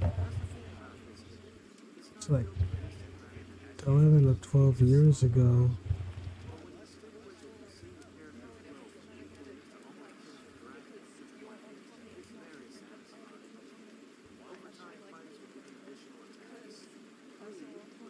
There's the Cyber Demon in the N64.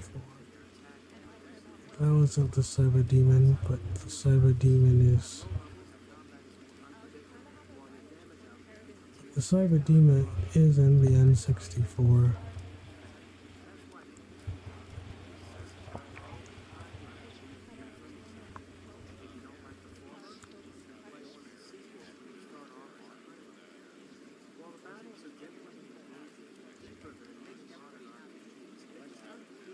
No, the Doom games kind of remind me of like the Hexen and Heretic games. Hexen 64 was pretty fun too. Um,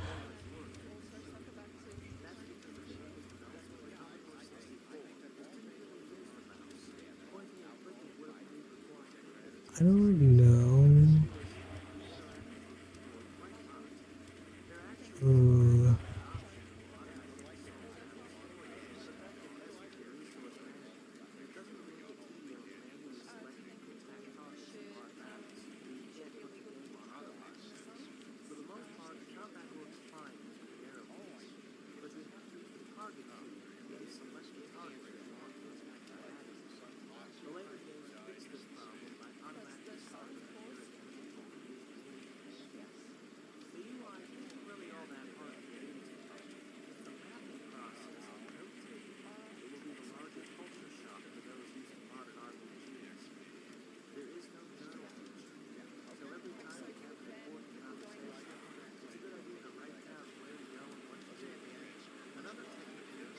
me and the cyber demon die at the same time.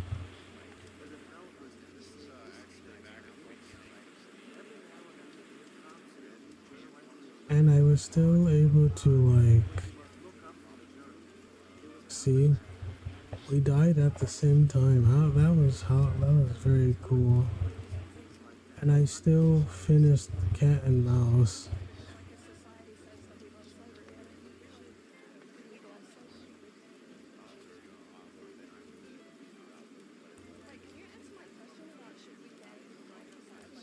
What was my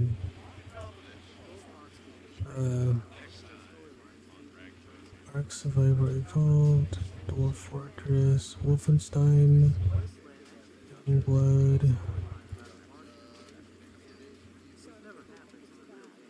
Wolfenstein Youngblood I found pretty fun.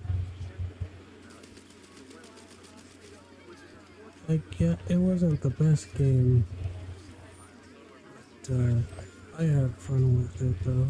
It's not about what other people think, it's about what you think of the game.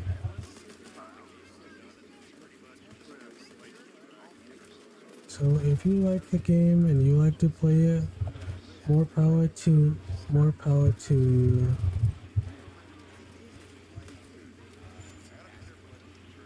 Nothing wrong with it.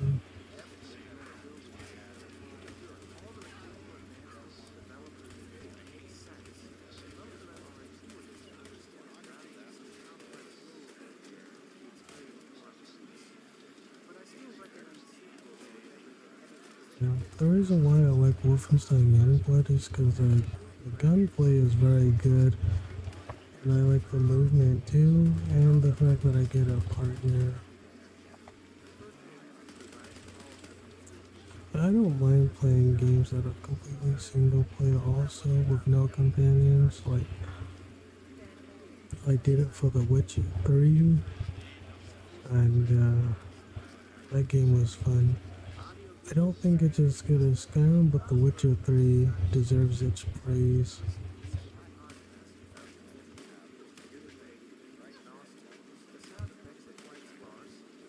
Why? Because The Witcher 3 is pretty awesome.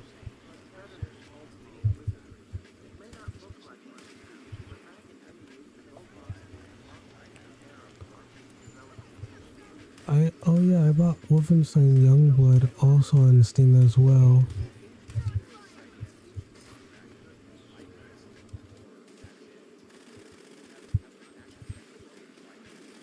So it's pretty good to have. If I want to like replay through it again, I can.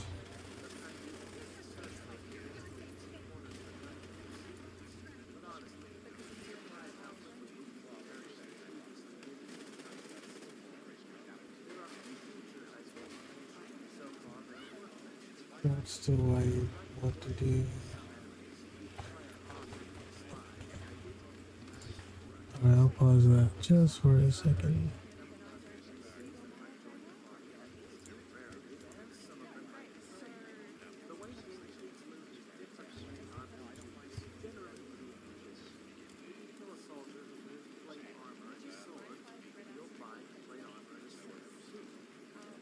Alright, let's continue.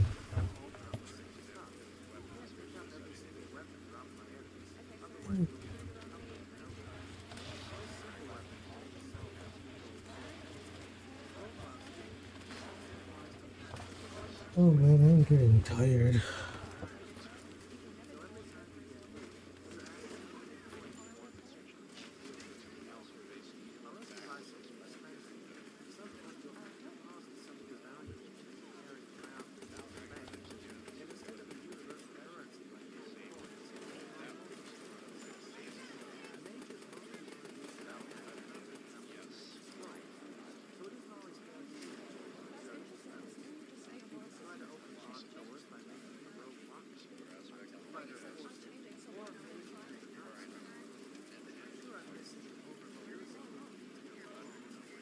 The weapons and abilities were fun in the game too.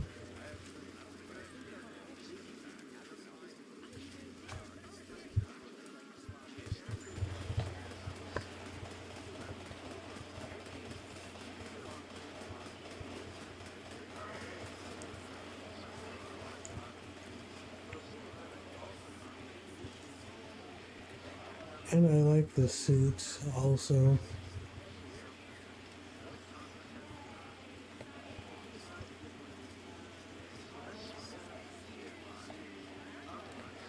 Like the dark, like the black and dark red.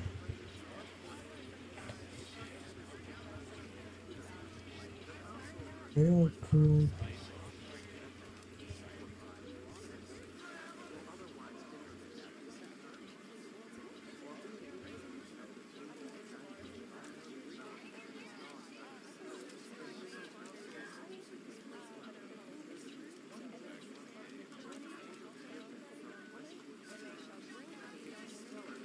And I almost died to the last boss, I think.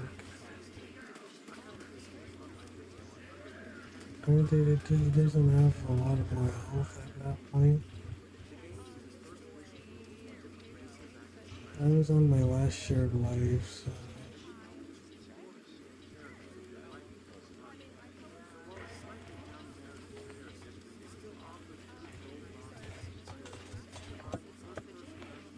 And that's a beautiful early morning.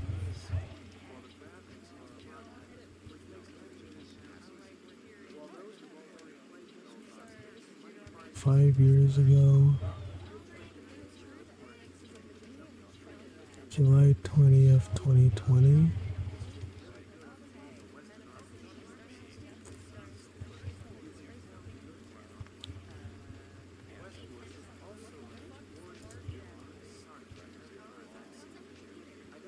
It was Never Winter Nights, the first one.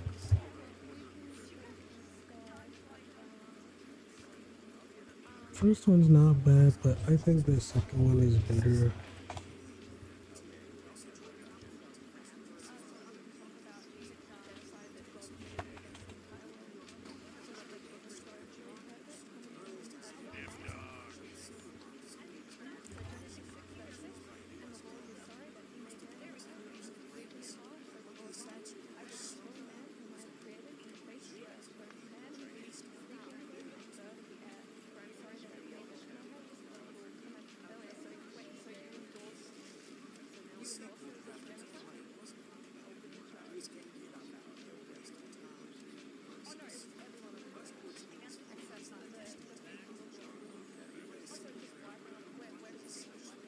I might have to do a part 2.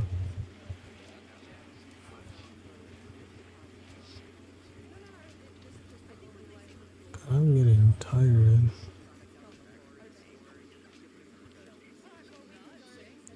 Um,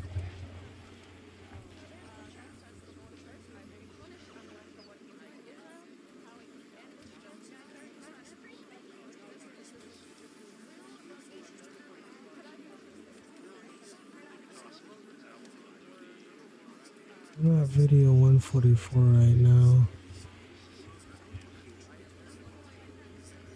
Okay, yeah, I'm just gonna end it right now. I'm too tired.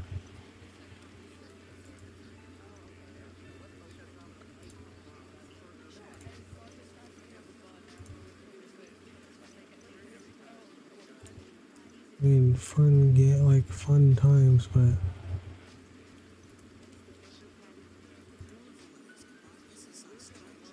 I gotta.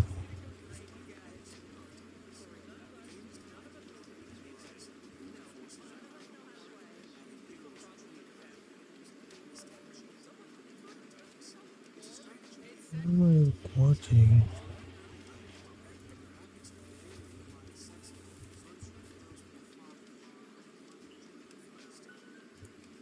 Well, that was a fun stream.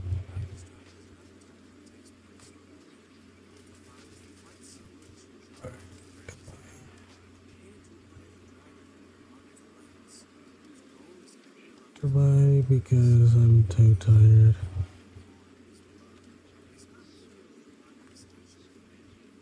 It's almost 1 o'clock a.m. where I live. And so I can't do it.